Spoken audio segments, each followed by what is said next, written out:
Welcome to crime diaries. Hyderabad, Cyberabad, Rachakonda ఈ 3 కమిషనరేట్లో traffic పోలీసులు చాలా కఠినంగా వ్యవహరిస్తున్నారు. తాగి వాహనం నడుపుతున్న ఆ ఆటోలో కానీ ఆ కారులో కానీ కూర్చున్నా, లేదా రాంగ్ రూట్లో వచ్చినా, హెల్మెట్ లేకుండా, డ్రైవింగ్ లైసెన్స్ లేకపోయినా ఖచ్చితంగా వాహనాన్ని ఆపడం, వాళ్ళకి వెహికల్ సీజ్ చేయడం జరుగుతుంది. అంటే ఇంతకుముందు ట్రాఫిక్ ఎస్ఐ, కానిస్టేబుల్ వాహనాలు ఆపితే ఇప్పుడు డైరెక్ట్గా వాళ్ళు ఫోన్లోని లేదా ఒక కెమెరాలో అటువంటి ఎవరైతే వాహన నిబంధనలు ఉంటున్నారో వాళ్ళ ఫోటోలు తీసి వాళ్ళ చలాన్ని పంపిస్తున్నారు. కానీ చౌరస్తాలో మాత్రం ఖచ్చితంగా ఒక టీం ఉండి అక్కడ వెహికల్స్ ఆపడం, ఆ నెంబర్లు చెక్ చేయడం అనేది చేస్తుంటే, తాగి వాహనం నడిపితే మాత్రం ఖచ్చితంగా డ్రంక్ అండ్ డ్రైవర్లు దొరికితే వాహనాన్ని సీజ్ చేస్తున్నారు. అంతేకాకుండా రాంగ్ రూట్లో వచ్చి యాక్సిడెంట్ చేయడంతో పాటు రాంగ్ రూట్లో వచ్చింది కాకుండా ఎవరైతే తాగి డ్రైవింగ్ చేస్తున్నారో వాళ్ళ వెహికల్లో మనకు తెలిసి అతను డ్రైవర్ తాగి ఉన్నాడని తెలిసిన తర్వాత కూడా వాహనంలోకి వెళ్తే అటువంటి వాహనాలు కూడా సీజ్ చేస్తున్నారు. అంటే ఇంతకుముందు 337తో పాటు 304A అనే సెక్షన్లు ఉండేవి. అంటే ప్రమాదంలో గాయపడితే 337, చనిపోతే 304A, అంటే నిర్లక్ష్యంగా వాహనం నడిపినందుకు పెట్టేవారు. ఇప్పుడు అది మరీ శృతిమీరంతో 304 Part 2B కూడా పెట్టి వాళ్ళ మీద అరెస్ట్ చేసి జైలుకి పంపిస్తున్నారు. ఇంత కఠినంగా ఎందుకు వ్యవహరిస్తున్నారంటే, సైబరాబాద్, హైదరాబాద్, రాచకొండ పరిధిలో మామూలుగా హత్యలతో కన్నా రోడ్డు ప్రమాదాల్లో చనిపోతున్న వారి సంఖ్య అత్యంత దారుణంగా సంఖ్య పెరుగుతుంది.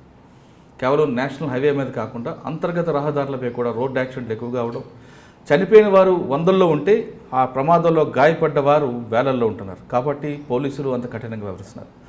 అయితే అంతవరకు బాగానే ఉన్నా కొన్నిసార్లు ట్రాఫిక్ పోలీసులు వెహికల్ సీజ్ చేయడం, కొన్నిసార్లు చలాన వేసి భారీగా బాధడం అనేది ఒక పెద్ద చర్చగా మారింది. ముఖ్యంగా సామాన్యులు ఎక్కువగా సఫర్ అయ్యేది ట్రాఫిక్ పోలీసులు తమ వాహనాలు సీజ్ చేయడం అనేది, తమపై కేసులు పెట్టడం అనేది. అయితే ఇప్పుడు ప్రధానంగా 2 అంశాలు తెరపైకి వచ్చాయి. ఒకటి, ట్రాఫిక్ పోలీసులు IPS సెక్షన్స్ పెట్టొచ్చా? 2, ట్రాఫిక్ పోలీసులు వాహనాలు సీజ్ చేసే అధికారం ఉందా? ఈ 2 ప్రధానంగా చర్చలకు వచ్చాయి. అయితే ట్రాఫిక్ పోలీసులకి వాహనాలు సీజ్ చేసే అధికారం లేదు. ట్రాఫిక్ పోలీసులు IPS సెక్షన్స్ పెట్టడానికి లేదు. కేవలం MB యాక్ట్ అంటే మోటార్ వెహికల్ యాక్ట్ వరకే వాళ్ళు ఉండాలి. IPC sections law and order పోలీసులు చేయాలి అనేది మరొక వివాదం వచ్చింది. అయితే ఇందులో ఏది వాస్తవం, ఏది కరెక్ట్ అనే విషయం అంతా మాట్లాడడానికి హైకోర్టులో ప్రముఖ న్యాయవాది ఉమేష్ కుమార్ గారు ఉన్నారు. ఉమేష్ కుమార్ గారికి అసలు ట్రాఫిక్ పోలీసుల నిబంధనలు ఏంటి, వాళ్ళ వాహనాలు సీజ్ చేసే అధికారం ఉందా లేదా, లా అండ్ ఆర్డర్ పోలీసుల పని ట్రాఫిక్ పోలీసులు చేయొచ్చా అన్నతో పాటు సాధారణంగా ప్రజలు ఎక్కువగా ఇబ్బంది పడేది ఇల్లు ఖాళీ చేయడం దగ్గర నుండి చిట్టీల పేరు మోసాలు, ఇటువంటి సంఘటనలు ఎదురైనప్పుడు వాళ్ళు పోలీసులకు ఏ విధంగా సంప్రదించాలి. అయితే మరికొన్ని విషయాలు ఆయనతో మాట్లాడడానికి మనతో ప్రస్తుతం ఉన్న ఉమేష్ చంద్ర గారిని అడిగి తెలుసుకుందాం. ఉమేష్ చంద్ర గారు నమస్తే. నమస్తే సార్. ఉమేష్ చంద్ర గారు, సాధారణంగా ట్రాఫిక్ పోలీసులకు ఉన్న రూల్స్ ఏంటి, లా అండ్ ఆర్డర్ పోలీసుల రూల్ ఏంటి? రోడ్డు మీద వెహికల్ ఆపుతున్నప్పుడు ట్రాఫిక్ పోలీసులు లైసెన్స్ లేకపోయినా, హెల్మెట్ లేకపోయినా, వేరే పేపర్స్ లేకపోయినా ఆపే అధికారం పోలీసులకు ఉంది, ఆ వాహనాన్ని సీజ్ చేసే అధికారం ఉంది అనేది కొంతమంది చెప్తుంటే, కొంతమంది అసలు ట్రాఫిక్ పోలీసులు చలానా వేసే వరకే ఉంది, ట్రాఫిక్ సిగ్నల్స్ కరెక్ట్గా చేయాలి, ట్రాఫిక్ క్రమబద్ధీకరణ చేయే వరకే ఉంది, వాహనాలు సీజ్ చేసే అధికారం లేదు మరికొంతమంది అంటారు.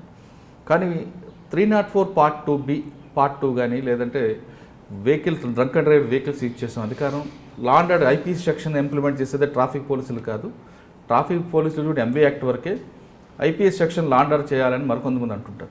ఇందులో వాస్తవం ఎంత అనేది ఒకటి చెప్పాలి. రెండోది, ఎక్కువగా పబ్లిక్ ఇల్లు ఖాళీ చేస్తున్నప్పుడు లేదంటే కిరాయి ఇచ్చిన షాపులు ఖాళీ చేయడానికి చాలా ఇబ్బంది పడుతుంటారు. ఒకటి. రెండోది, చిట్టీల పేరు మోసాలు జరుగుతున్నప్పుడు అది మాది కాదు, law and order civil case అని పోలీసులు అంటుంటారు. ఇటువంటి కామన్ పబ్లిక్ ఎదురయ్యే సంఘటనలు ఉంటాయి. వాళ్ళు తొందరగా రిలీఫ్ రావాలంటే కోర్టుకు వెళ్ళాలంటే టైం పడుతుంటుంది. పోలీస్ స్టేషన్కి వెళ్తే ఇది లా అండ్ ఆర్డర్ ప్రాబ్లం కాదు, ఇది సివిల్ మ్యాటర్ అంటారు. అటువంటి వాళ్ళు ఎవరిని అప్రూవ్ చేయాలి, తొందరగా వాళ్ళకి రిలీఫ్ కావాలంటే ఏం చేయాలి? ఈ 3 ప్రశ్నలకు సమాధానం చెప్పిన ముందు ఉమేష్ చంద్ర గారు ఒక ఫ్యామిలీ బ్యాక్గ్రౌండ్, ఉమేష్ చంద్ర గారు ఎందుకు నల్లకోట వేసుకోవాలనుకున్నారు చెప్పండి. సార్, ఫస్ట్ థింగ్ అండి, రీసెంట్గా పాస్ అవే అయిపోయిన సోలి సొరాబ్జీ గారి దగ్గర నేను ఇంటర్న్ చేయడం జరిగింది. ఆ తర్వాత కొంతకాలం ఆయన దగ్గర పనిచేయడం కూడా జరిగింది. సో ఆయనకి శ్రద్ధాంజలి ఘటిస్తూ మీ ప్రోగ్రామ్ స్టార్ట్ చేస్తాను సార్. సో ముందుగా నేను మెకానికల్ ఇంజనీరింగ్ చేయడం జరిగింది సార్. చేసిన తర్వాత సివిల్స్ ప్రిపేర్ అవ్వడం జరిగింది. మెకానికల్ ఇంజనీర్ చేసి TCSలో టాటా కన్సల్టెన్సీ సర్వీసెస్ అనే ఒక MNCలో కొంతకాలం పని చేయడం జరిగింది. ఆ టైంలోనే సివిల్ సర్వీసెస్కి ప్రిపేర్ అవ్వడం జరిగింది. చాలా like any other middle class person లాగా గవర్నమెంట్ సర్వీస్ అనేది ఏముంటుంది, పర్టికులర్గా సివిల్ సర్వీసెస్ లాంటి important service, kind of service through which we can help the nation, coveted service అంటాం మన ఇంగ్లీష్లో. సో దానికి ప్రిపేర్ అవ్వడం జరిగింది. సో నాకైతే సివిల్ సర్వీసెస్లో ఎంటర్ కాలేదు కానీ but that preparation itself has given me immense knowledge అండి. సో ప్రిపరేషన్ చేస్తున్న టైంలో అలాగే నాకు లా పట్ల అవగాహన కలగటం, అప్పట్లో మన లేట్ శ్రీ అరుణ్ జైట్లీ గారి స్పీచ్లు కానీ, సుష్మా స్వరాజ్ గారి స్పీచ్లు కానీ చూడటం, అలాగే చిదంబరం గారివి, కపిల్ సిబ్బల్ గారు, వీళ్ళందరూ చూడటం, వీళ్ళంత గొప్ప వాళ్ళు ఎలా అయ్యారు, ఎంత బాగా ఎట్లా మాట్లాడగలుగుతున్నారు, అసలు వాళ్ళ వెనక ఏం బ్యాక్గ్రౌండ్, ఎడ్యుకేషన్ బ్యాక్గ్రౌండ్ అండి. నేను I believe in one thing అండి, basically your education will certainly shape your lifestyle and your life, complete life. So మీ ఎడ్యుకేషన్ ఏంటనే దాన్ని బట్టి కూడా మీ కెరియర్ ఎలా ఉండబోతుంది అనేది మొత్తం అదంతా క్లియర్గా ఉంటుందండి. Education is very important for any individual. So నేను అది చూసి వీళ్ళందరూ ఏం చదివారని చూస్తే వాళ్ళందరిలో ఉన్న common factor except Shashi Tharoor, except ఆయన తప్ప మిగతా వాళ్ళందరూ లాయర్స్. సో అయితే లీగల్ ప్రొఫెషన్లో ఉంటే మనకి కమ్యూనికేషన్ స్కిల్స్ పెరుగుతాయి. లీగల్ ప్రొఫెషన్లో ఉంటే మనకు ఒక ఇష్యూ మీద మనకు కంప్లీట్ నాలెడ్జ్ వస్తుంది. సో మనం బాగా మాట్లాడగలుగుతాం ఒక ఇష్యూ పట్ల అని అనుకొని ఇది బాగుంది, ప్రొఫెషన్ బాగుందని. Till 2012 when I was in US and working for TCS, so there was not even an iota of thought in me. So చేయాలి అని అసలు థాట్ కూడా లేదు నాకు. అసలు నేను ఈరోజు నల్లగొట్టేసుకుంటే నాకే తెలియదు. అంటే దైవ నిర్ణయం ఖచ్చితంగా I believe in God, I'm a believer. So అది బిలీవ్ చేస్తూ at the same time speeches ఇవి రెగ్యులర్గా చూస్తున్నాను. అరుణ్ జైట్లీ గారు అయితే ఆయన చనిపోయేంత వరకు నేను also attended is lost rights. So రెగ్యులర్గా ఆయన అన్నీ చూసేవాడిని, అది ఎవ్రీథింగ్ అబ్జర్వ్ చేసేవాడిని. ఆయన నేను ఎలా మాట్లాడుతున్నారు, ఏం మాట్లాడుతున్నారు, ఇవి ఎక్కడ మనం లీగల్గా కోర్ట్స్ ముందు మనం మాట్లాడేటప్పుడు ఏ ఉపయోగించవచ్చు. సో ఇవన్నీ చూసుకుంటూ అలాగే somehow that has given some inspiration for me to join this profession అండి.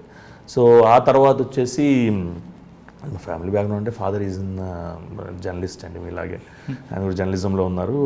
Mother is a house wife and my brother is in government service అండి. సో వీఆర్ ఓన్లీ 2, నేను మా బ్రదర్, యంగర్ బ్రదర్ నాకు. So కాదే నేను మా brother కూడా చాలాసార్లు డిస్కషన్స్లో కూడా లీగల్ ప్రొఫెషన్ బాగుంటుంది అనుకోవటం, దానివల్ల మనకు ఉపయోగం ఉంటుంది అనుకోవటం.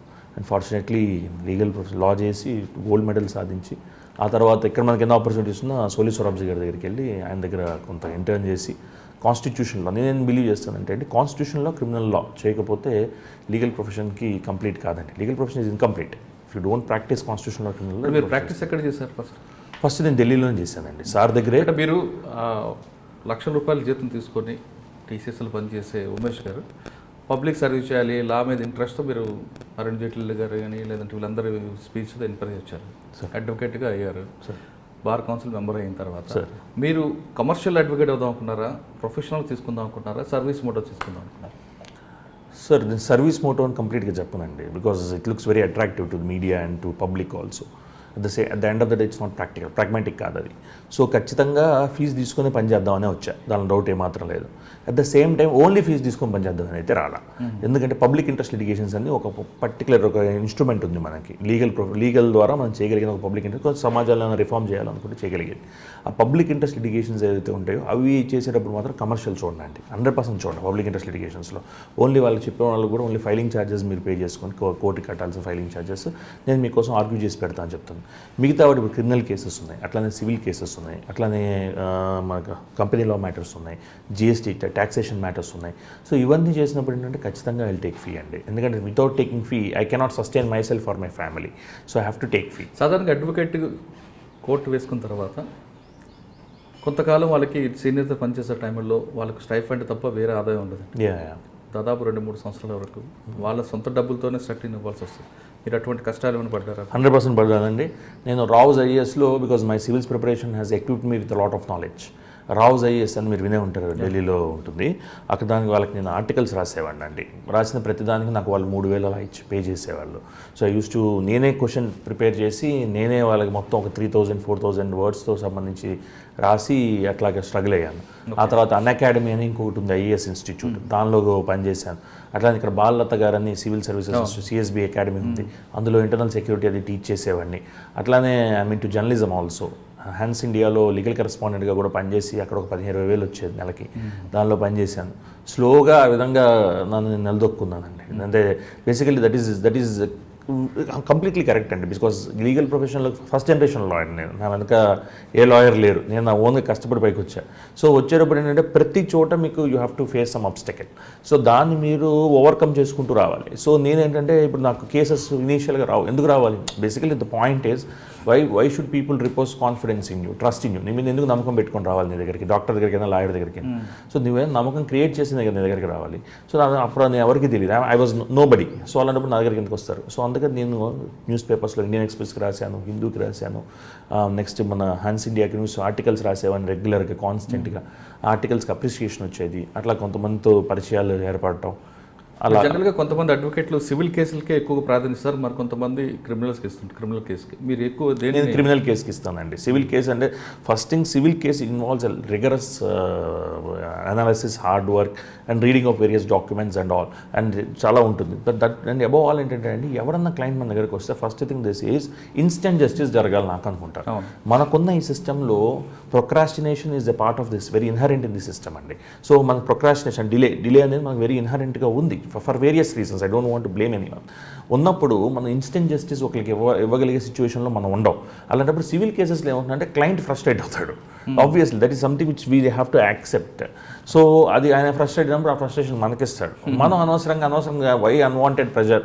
సో సివిల్కి అదే క్రిమినల్ కేసులు అనుకోండి, ఒక బెయిల్ తీసుకురావటమో లేదా ఒక క్వాష్ పిటిషన్ వేయటమో లేదా ఇంకొకటి లేదా రివ్యూకి వెళ్ళటము, రివిజన్కి వెళ్ళటము, ఇట్లాంటి కేసుల్లో ఏంటంటే మీకు కొంచెం ఇన్స్టెంట్గా వచ్చే పాసిబిలిటీ ఉంటుంది జస్టిస్. ఇట్లాంటి వాటిలో మీకు ఇన్స్టెంట్గా జస్టిస్ రాదు. ఇట్లాంటి వాటికి మీకు టైం టేకింగ్ ప్రాసెస్ ప్రొలాంగ్ అవుతుంది, మీకున్న పేరు కూడా పోతుంది. అంటే సార్ ఏం చేయలేకపోయాడు, ఈ సివిల్ కేసు ఏం చేయలేకపోయాడు. an advocate can only help you to a certain extent. Advocate మీకు జడ్జ్మెంట్స్ రాయరు కదా. చాలా మంది క్లయింట్స్ అర్థం చేసుకోవాలి విషయం ఏంటంటే అడ్వకేట్ ఏదో జడ్జ్మెంట్ రాసి ఇచ్చేస్తారు అనుకుంటారు. జడ్జ్మెంట్ రాయాల్సిన జడ్జి గారు. మనం we have to persuade the కోర్టుని పర్సువేట్ చేస్తాం కానీ మనం జడ్జ్మెంట్స్ రాయం. సో సివిల్ కేసుల్లో ఈ డిఫికల్టీ ఉంది. వాళ్ళు ఏంటంటే they look for instant solutions అనమాట. Instant solutions are not possible in a civil case. Criminal కేసులో మీకు పాసిబిలిటీ ఉంటుంది to a certain extent. Civil కేసులో ఉండదు. అందుకే ఐ డెలిబరేట్లీ సివిల్ కేసు వద్దులే అని చాలా వరకు ఆపిపెట్టింది అందుకేనండి. అన్లెస్ నేను చాలా కాన్ఫిడెంట్గా ఫీల్ అయితే తప్ప. సార్ మీరు మంచి కేసు ఫస్ట్ వేరే ఇప్పించారా లేదంటే ఎక్విటీ తీసుకొచ్చారా? ఏం సార్ అది? మీరు ఫస్ట్ మీరు మీ ప్రొఫెషన్లోకి వచ్చిన తర్వాత సార్ ఒక బెయిల్ కేసుని తీసుకొచ్చారా లేదంటే ఎక్విటీ లైన్ తీసుకొచ్చారా? నేను ఫస్ట్ కాన్స్టిట్యూషనల్ మ్యాటర్ చేశాను సార్. నాకు పేరు వచ్చింది కానీ లేదు నేను ఈరోజు స్థాయిలో ఉన్నానంటే కానీ నేను కారణం కాన్స్టిట్యూషనల్ కేసు చేశాను. ఆ కేసు వచ్చేసి మన జర్నలిస్ట్ తీర్మాన్ మల్లన్న గారిది కేసు సంబంధించింది.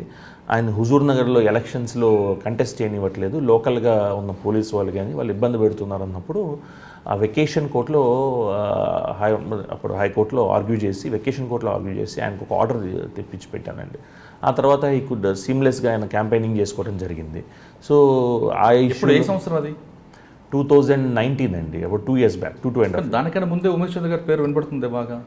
లేదండి, అంతకుముందే అంతగా I was not known to many people. అంటే న్యూస్ ఆర్టికల్స్ రాయటము లేదా జనాల్లో ఇవన్నీ ఉంటాం కానీ దానివల్ల తెలిసిందేమో కానీ బట్ నాకు నేనైతే ఆ కేసుతోనే కొంచెం గట్టిగా. అండ్ అంతకుముందు ఏమైందంటేనండి L1L2 thank you so much. ఈ L1L2 కేసు తిరుపతిలో L1L2 దర్శనాలు తీసేయాలని ఒక దాని మీద అంటే I was a victim of it అండి. బికాజ్ ఏంటంటే నేను ప్రతి చోట వెళ్ళినప్పుడు పబ్లిక్ ఇంట్రెస్ట్లో నేను విక్టిమ్గా ఉన్నప్పుడు నేనే విక్టిమ్గా ఉన్నానంటే ఇంకెంతమంది విక్టిమ్గా ఉంటారు అన్న థాట్ నాలో చేస్తుంది. Around 3 o'clock 4 o'clock in the morning దర్శనం ఉంది. ఫస్ట్ నేను I denied going to Darshan. మా ఫాదరు ఇది కరెక్ట్ కాదు, ఆస్పీషియస్ కాదు, సో మంచి దేవుడి దగ్గర తిరుపతి వెంకటేశ్వర స్వామి అట్లాంటి పవర్ఫుల్ గాడ్, నువ్వు రానంటావు ఏంటి దర్శనానికి అని చెప్తే కంపెల్ చేస్తే వెళ్ళా. బట్ నేను 3 o'clock ఎప్పుడో ఈవోకి రాశా, ఏంది what is is L1 L2 L3 ఎవరు కేటగరైజ్ చేయమన్నారు మిమ్మల్ని, దేవుడు ఏమని చెప్పారా, ధర్మశాస్త్రాలు ఏమైనా చెప్పాయా, లేదా ఏ శాస్త్రం చెప్పిందని మీరు కేటగరైజ్ చేశారని ఒక 2 pages లాంగ్ ఈమెయిల్ రాశా ఈవోని. నేను దీని మీద మీకు రిప్రజెంటేషన్ ఇద్దాం అనుకుంటున్నాను అని. సో లాయర్లు ఏం చేయగలుగుతారండి, అడగగలుగుతాం, రిప్రజెంటేషన్ ఇవ్వగలుగుతాం, రాజ్యాంగబద్ధంగా నడుచుకోవాలని గవర్నమెంట్స్ని అడగగలుగుతాం. సో దాని పరంగా నేను ఒక రిప్రజెంటేషన్ మార్నింగ్ 3 o'clock కూర్చొని రాశా. దర్శనం మా వాళ్ళందరూ పడుకున్నారు, నేను కూర్చున్నా బయట కూర్చొని దిస్ ఈజ్ నాట్ ప్రాపర్, ఏ విధంగా జరుగుతుంది ఈ విధంగా రాశా. దేవుడి దగ్గర అందరూ సమానమే కదా. దేవుడి దగ్గర అందరూ సమానమైనప్పుడు మీరు L1 L2 L2 క్యారెక్టరైజేషన్ ఎలా తీసుకొచ్చారు? కష్టమా? లిస్ట్ 1 లిస్ట్ 2 లిస్ట్ 3 ఇదేమన్నా కష్టమా? ఇదేమన్నా ఇంతకుముందు ఎప్పటి నుంచో తరతరాలుగా వస్తుందా? లేదు, ఏ విధంగా తీసుకొచ్చారు? ఏదన్నా లా ఉందా? ఇప్పుడు బేసికల్ ఇవన్నీ ఉన్నా లేకపోయినా అంటే మిగతా అమృత్సర్ లాంటి టెంపుల్లో కూడా L1 L2 అని ఉండలేదు కదా. అది నేను రీసెర్చ్లో నేను భాగంగా నేను చూడలేదండి.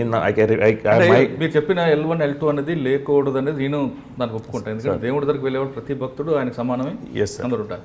కానీ వాళ్ళ వైపు నుంచి వెర్షన్ ఏంటంటే కొంతమంది మంత్రులు విఐపీలు వచ్చినప్పుడు ఆ తొక్కిసలాట జరగకుండా వాళ్ళకి సెపరేట్ పంపడం అనేది మా ఉద్దేశం వాళ్ళు అంటారు. దాన్ని మీరే ఉంటారు. అదే ఆర్గ్యుమెంట్ వాళ్ళు కోర్టులో కూడా తీసుకున్నారండి బేసికలీ. సో నేనేమన్నానంటే if that being the case వాళ్ళకి ఒక టైం కన్ఫైన్ చేయండి. ఒక ఇంత రోజులో ఇంత టైం 1 అవర్ అని చెప్పండి. ఆ 1 అవర్ కావాలనుకుంటే మీరు భక్తుల్ని కావాలనుకుంటే మీరు ఆపెట్టండి.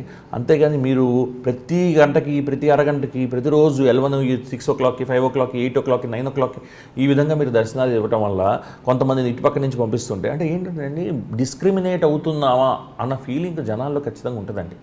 ఏ లెవెల్లో ఉన్నా మీరు ఇటుపక్క లైన్లో నించున్నప్పుడు పక్కవాడి లైన్ని బైపాస్ చేసి వెళ్ళిపోతుంటే అది కూడా టెంపుల్లో ఏంటి అరాచకం అన్న ఫీలింగ్ ప్రతివాడికి వస్తుందండి.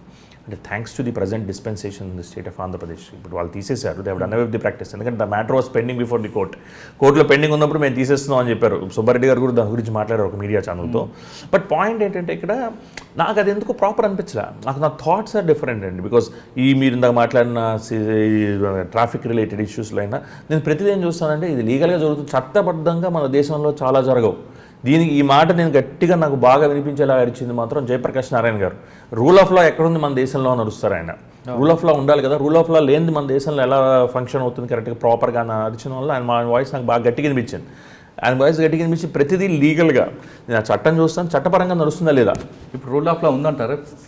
రూల్ ఆఫ్ లా మన కంట్రీలో ఉందని నేనైతే భావించనండి. I'm sorry to say this. ఉండాలని భావిస్తాను నేను, ఖచ్చితంగా ఉండాలని భావిస్తాను. ఉంటే బాగుంటుందని కూడా భావిస్తాను. దాన్ని నేను ఒక్కళ్ళని కాదు, చాలా వేరియస్ రీజన్స్ ఉన్నాయండి. బట్ ఒకటైతే వాస్తవం మురళి గారు, నేను ఎప్పుడు భావించేది ఒకటే, ఏ గవర్నమెంట్ అయినా రానియండి, ఎంత మెజారిటీతో అయినా రానియండి, చట్టపరంగా మీరు రిఫార్మ్స్ చేయనంత వరకు మీరు ఇచ్చే తాయిలాలతో జనాల కడుపులు నిండవు, లేదా జనాలు బాగుపడవు, వాళ్ళ జీవితాలు బాగుపడవు. మీరు ఖచ్చితంగా చట్టపరంగా చేంజెస్ తీసుకురావాలి. ఫర్ ఇన్స్టెన్స్ నేను చెప్తాను మురళి గారు, యూపీఏ గవర్నమెంట్ అధికారంలో ఉన్నప్పుడు 41A CRPC అని ఒకటి తీసుకొచ్చింది. దానికి ఊతమిస్తూ Arnesh Kumar versus state of Bihar అనే జడ్జ్మెంట్లో హానరబుల్ సుప్రీం కోర్టు 7 years కన్నా తక్కువ ఆఫెన్స్ ఉంటే మీరు అరెస్ట్ చేయొద్దండి అని చెప్పి క్లియర్గా చెప్పింది. సో ఇట్లాంటివి ఏమవుతాయంటే ఒక మనిషి యొక్క right to life and personal Liberty which is a sacrosanct right, A sacred right under article 21 of the constitution of India, ఇట్లాంటివి ప్రొటెక్ట్ అవుతాయి. సో నేను ఏం భావిస్తానంటే ఎప్పుడన్నా రైట్స్ ప్రొటెక్ట్ అవ్వాలన్నా జనాల యొక్క నిజంగా ఒక ప్రజాస్వామ్యం ఉంది, రాజ్యాంగబద్ధమైన పరిపాలన అందిస్తుంది ఒక ప్రభుత్వం అని మనం భావించాలంటే ఖచ్చితంగా రాజ్యాంగంకి తగ్గట్టుగా ఆ స్టాచ్యూస్ ఏవైతే ఉంటాయో స్టాచ్యూట్స్ ఆ లాస్ చేసుకుంటూ రావాలండి. అలా కాకుండా తాయిలా అవుతుందని భావించదు. సో అది భావించే నేను ఖచ్చితంగా ప్రతి చర్య న్యాయబద్ధంగా రాజ్యాంగబద్ధంగా లేదా ఒక స్టాచ్యూ పరంగా ఉందా లేదా అని చూస్తానండి. దీంతో నాకు ఏ పర్సన్తోనూ ఇబ్బంది లేదండి. ఒక ఆఫీషియల్ ఉన్నా లేదా ఒక రెస్పెక్టెడ్ ఆఫీసర్ ఉన్నా ఆయనతో నాకేం అభ్యంతరం ఉంటుంది. ఆ పొజిషన్లో ఆయన ఉన్నారు ఈరోజు, రేపు నేను ఇంకోళ్ళు ఉంటారు, ఆయనతో నాకు ఎటువంటి అభ్యంతరం ఉండదు. ఎవరైనా అది నాకుండేది ఈ పరంగా జరుగుతుందా లేదా అనేది చూస్తాను. జరగలేదు అనుకోండి, నాకున్న ఓన్లీ మీడియం ఏది, మీడియా కాదు కదా నేను వెళ్ళాల్సింది ఖచ్చితంగా I have to go to the court. So కోర్టుకి వెళ్ళాలి, నా న్యాయస్థానం తలుపులు తట్టాలి. L1 L2 విషయంలోనూ అలానే వెళ్ళాను, మీరు మాట్లాడుతున్న డ్రంక్ అండ్ డ్రైవ్ విషయంలో అలానే లేదు. ప్రతి చోట నాకు ఎవరితో వ్యతిరేకత లేదు. నేను న్యాయబద్ధంగా జరుగుతున్నా లేదా అని చూసుకుని అది కూడా నా దగ్గర క్లయింట్ వస్తేనే చూసుకుంటా, నా అంతగా నేను పోయి చేసింది లేదు. సార్, తీర్మానం మల్లన్ గారి కేసు సొల్యూషన్లో ఒకసారి ప్రాముఖ్యత వచ్చిన ఉమేష్ చంద్ర గారి తర్వాత మంచి కేసులు ఏమి టేకప్ చేశారు?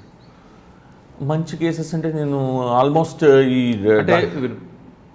పొలిటికల్ మోటివేట్ కాకుండా పబ్లిక్కి ఒక అవేర్నెస్ వచ్చే కేసు మీరు ఇందాక, ఎందుకంటే నేను ఇప్పుడు ఒక పబ్లిక్ ఇంట్రెస్ట్ లిటిగేషన్ రాస్తున్నానండి.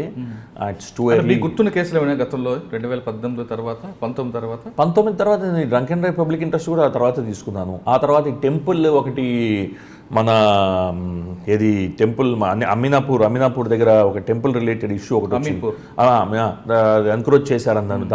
దాని మీద డివోటీస్ తరఫున ఇంప్లీట్ పిటిషన్ వేయడం జరిగింది. సో అది కోర్టు అడ్మిట్ చేయలేదు. ఆల్రెడీ 2 years అయింది కదా, మీరు ఇప్పుడు వచ్చారేంటి సడన్గా అని కోర్టు అడ్మిట్ చేయాలి. అది వాళ్ళ తరఫున వాదించాను. అన్నిటికన్నా ముఖ్యంగా ఆంధ్రప్రదేశ్లో ఎల్వి సుబ్రహ్మణ్యం గారి కేసు టేకప్ చేయడం జరిగిందండి. ఎల్వి సుబ్రహ్మణ్యం గారు ఎప్పుడైతే ఆయన చీఫ్ సెక్రటరీ నుంచి ఒక నాన్ ఫోకల్ పోస్టింగ్లోకి మార్చారో, సో ఐవీఆర్ కృష్ణారావు గారు ఒక పిటిషన్ వేద్దామని అనుకున్నారు, ఫార్మర్ CS. సో వేసినప్పుడు దానిలో నేను పిటిషనర్ తరఫున అడ్వకేట్గా ఉండటం జరిగింది. దాన్ని మనం ఆర్గ్యూ చేయడం జరిగింది. ఇట్లా కొన్ని కేసెస్ ఆర్గ్యూ చేశానండి. ఆయన తర్వాత కూడా అలానే TV5కి సంబంధించి కూడా, మూర్తి గారికి సంబంధించి TV5కి సంబంధించిన కేసెస్ కానీ ఇవి కూడా ఆర్గ్యూ చేశానండి.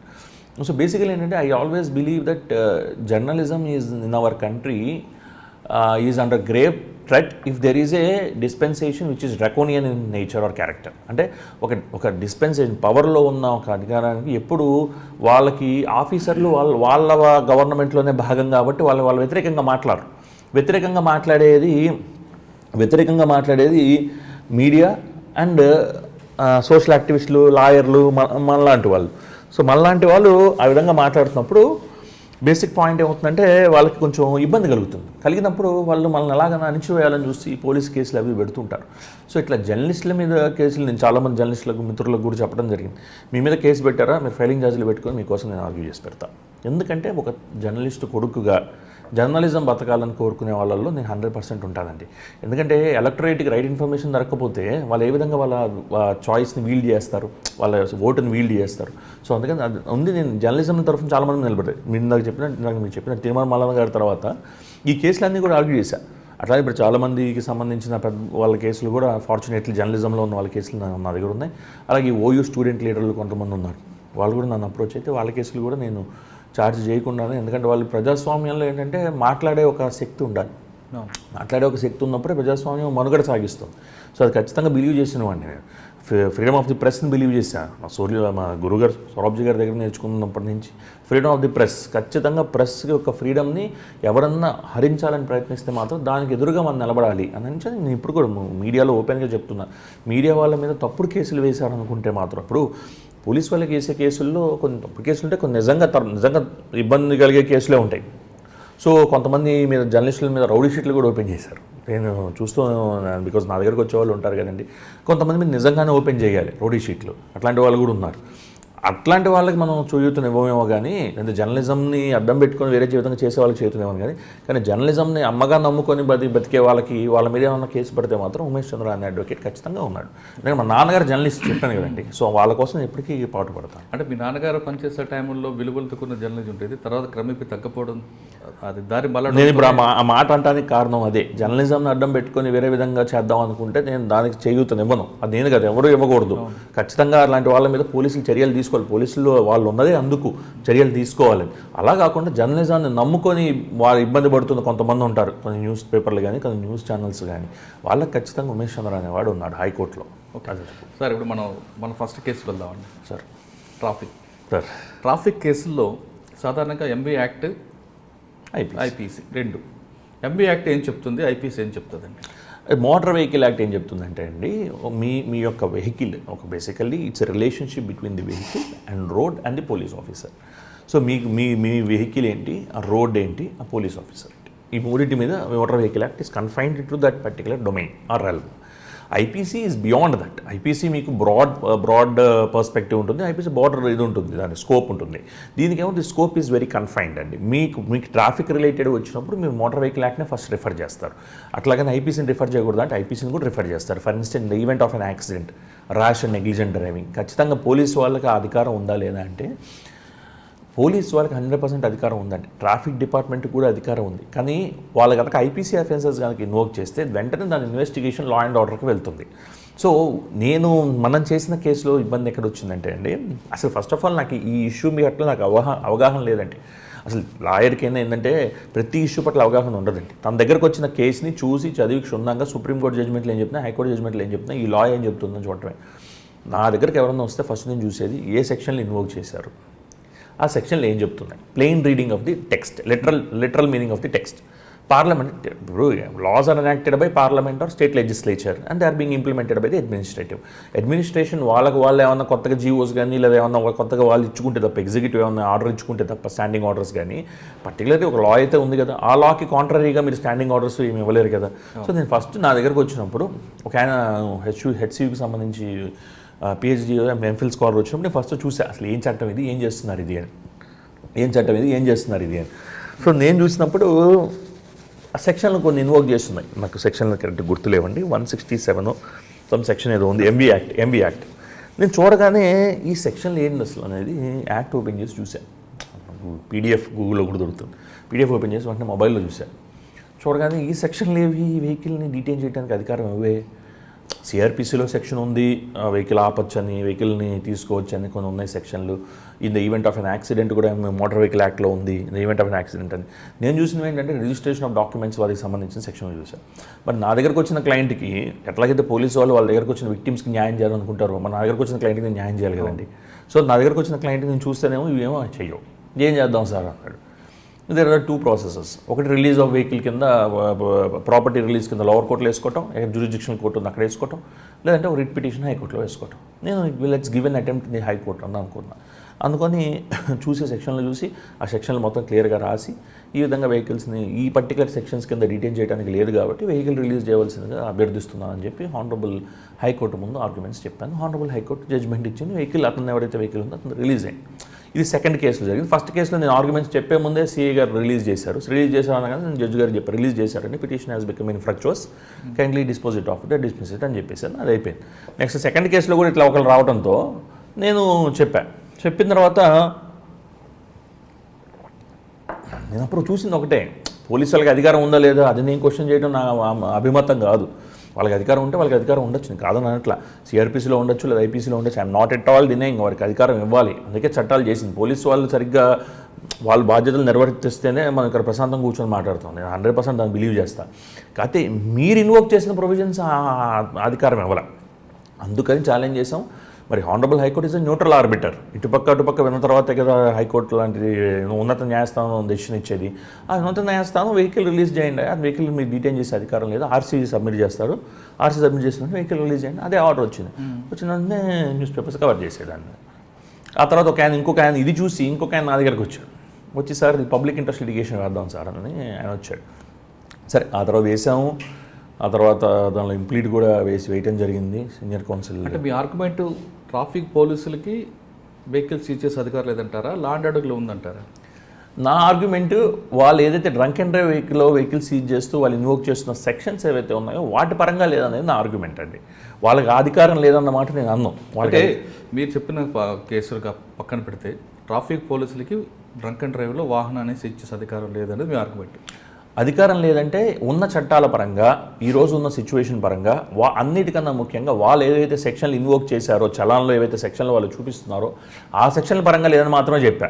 వాళ్ళకి అధికారం లేదని చెప్పాలి. ఇది మళ్ళీ నెగిటివ్గా వెళ్ళకూడదు. బేసికలీ ఏమన్నా వెర్షన్ ఏంటంటే జనరల్గా ట్రాఫిక్ పోలీసులది డ్రంక్ అండ్ డ్రైవ్లో వెహికల్ పట్టుకుంటాం, ఆ వెహికల్ రిలీజ్ చేస్తే మళ్ళీ ఆయన యాక్షన్ చేయొచ్చు కదా, కాబట్టి మేము వెహికల్ పక్కన పెడతాం, అది మార్నింగ్ వచ్చి పేపర్లు చూపి తీసుకెళ్ళొచ్చు కదా అనేది మా వెర్షన్. వాళ్ళు అంటారు అది ఆ రోజు కూడా ఆర్డర్ కూడా మార్నింగ్. నేను అంటుంది మీకు చెప్పిన కేసు కోసం కదా, జనరల్గా నేను మాట్లాడుతున్నాను. అది వాస్తవమేనండి. ఇప్పుడు పోలీసు మీరు వెహికల్ పట్టుకున్నప్పుడు ఆ వెహికల్ రిలీజ్ చేస్తే మళ్ళీ ఆయన అదే వెహికల్తో పోయి గుద్దే యాక్సిడెంట్ చేసే అవకాశం. కోర్టు ఆర్డర్ కూడా అంటే ఆ కేసు కాదు, కోర్టు ఆర్డర్ కదా. లేదు, కోర్టు కూడా మామూలుగా ఎవరైనా ఇప్పుడు వెహికల్ని పట్టుకొని నెక్స్ట్ డే మార్నింగ్ రిలీజ్ చేస్తాము అనేది ప్లాజిబుల్గా ఉంది, నిజమే. ఇప్పుడు అదే వెహికల్ వేసుకొని పోతే ఆయన ఉన్నాను చంపేస్తారు. ఇప్పుడు చిన్న పాప కాబట్టి రమ్య అనుకుంటాం చంపేస్తే దానికి నేను అనుకోవాలి, కానీ బాధ్యత తీసుకోరుగా. ఖచ్చితంగా పోలీసు వాళ్ళు ఉన్నది బాధ్యత తీసుకోవడానికి. వాళ్ళు ఆ పని చేయటం కరెక్టే, నేను కాదని అట్లా. నేనేంటంటే ఒక లాయర్ నా దగ్గరికి వచ్చిన క్లయింట్కి ఏం చూస్తాను, సెక్షన్లు ఉన్నాయా లేవా అని మాత్రమే చూశాను. లేవు కదండి అని చెప్పాను. నేను ఇప్పటికి కూడా హంబుల్ రిక్వెస్ట్ ఏంటంటే ఆ సెక్షన్ తీసుకురండి నన్ను అడుగుతున్నా. ఇప్పుడు కంకరెంట్ లిస్ట్లో ఉందండి, ఏదైతే మన ట్రాఫిక్కి సంబంధించిన విషయాలని కంకరెంట్ లిస్టులోకి వస్తాయి. యూనియన్ గవర్నమెంట్ అయినా చేయొచ్చు, స్టేట్ గవర్నమెంట్ అయినా చేయొచ్చు. షెడ్యూల్ 7 కింద స్టేట్ గవర్నమెంట్ నేను అభ్యర్థిస్తున్నా ఈరోజు కూడా, వెహికల్స్ని సీజ్ చేసే అధికారం పోలీసు వాళ్ళకి ఇవ్వండి అని.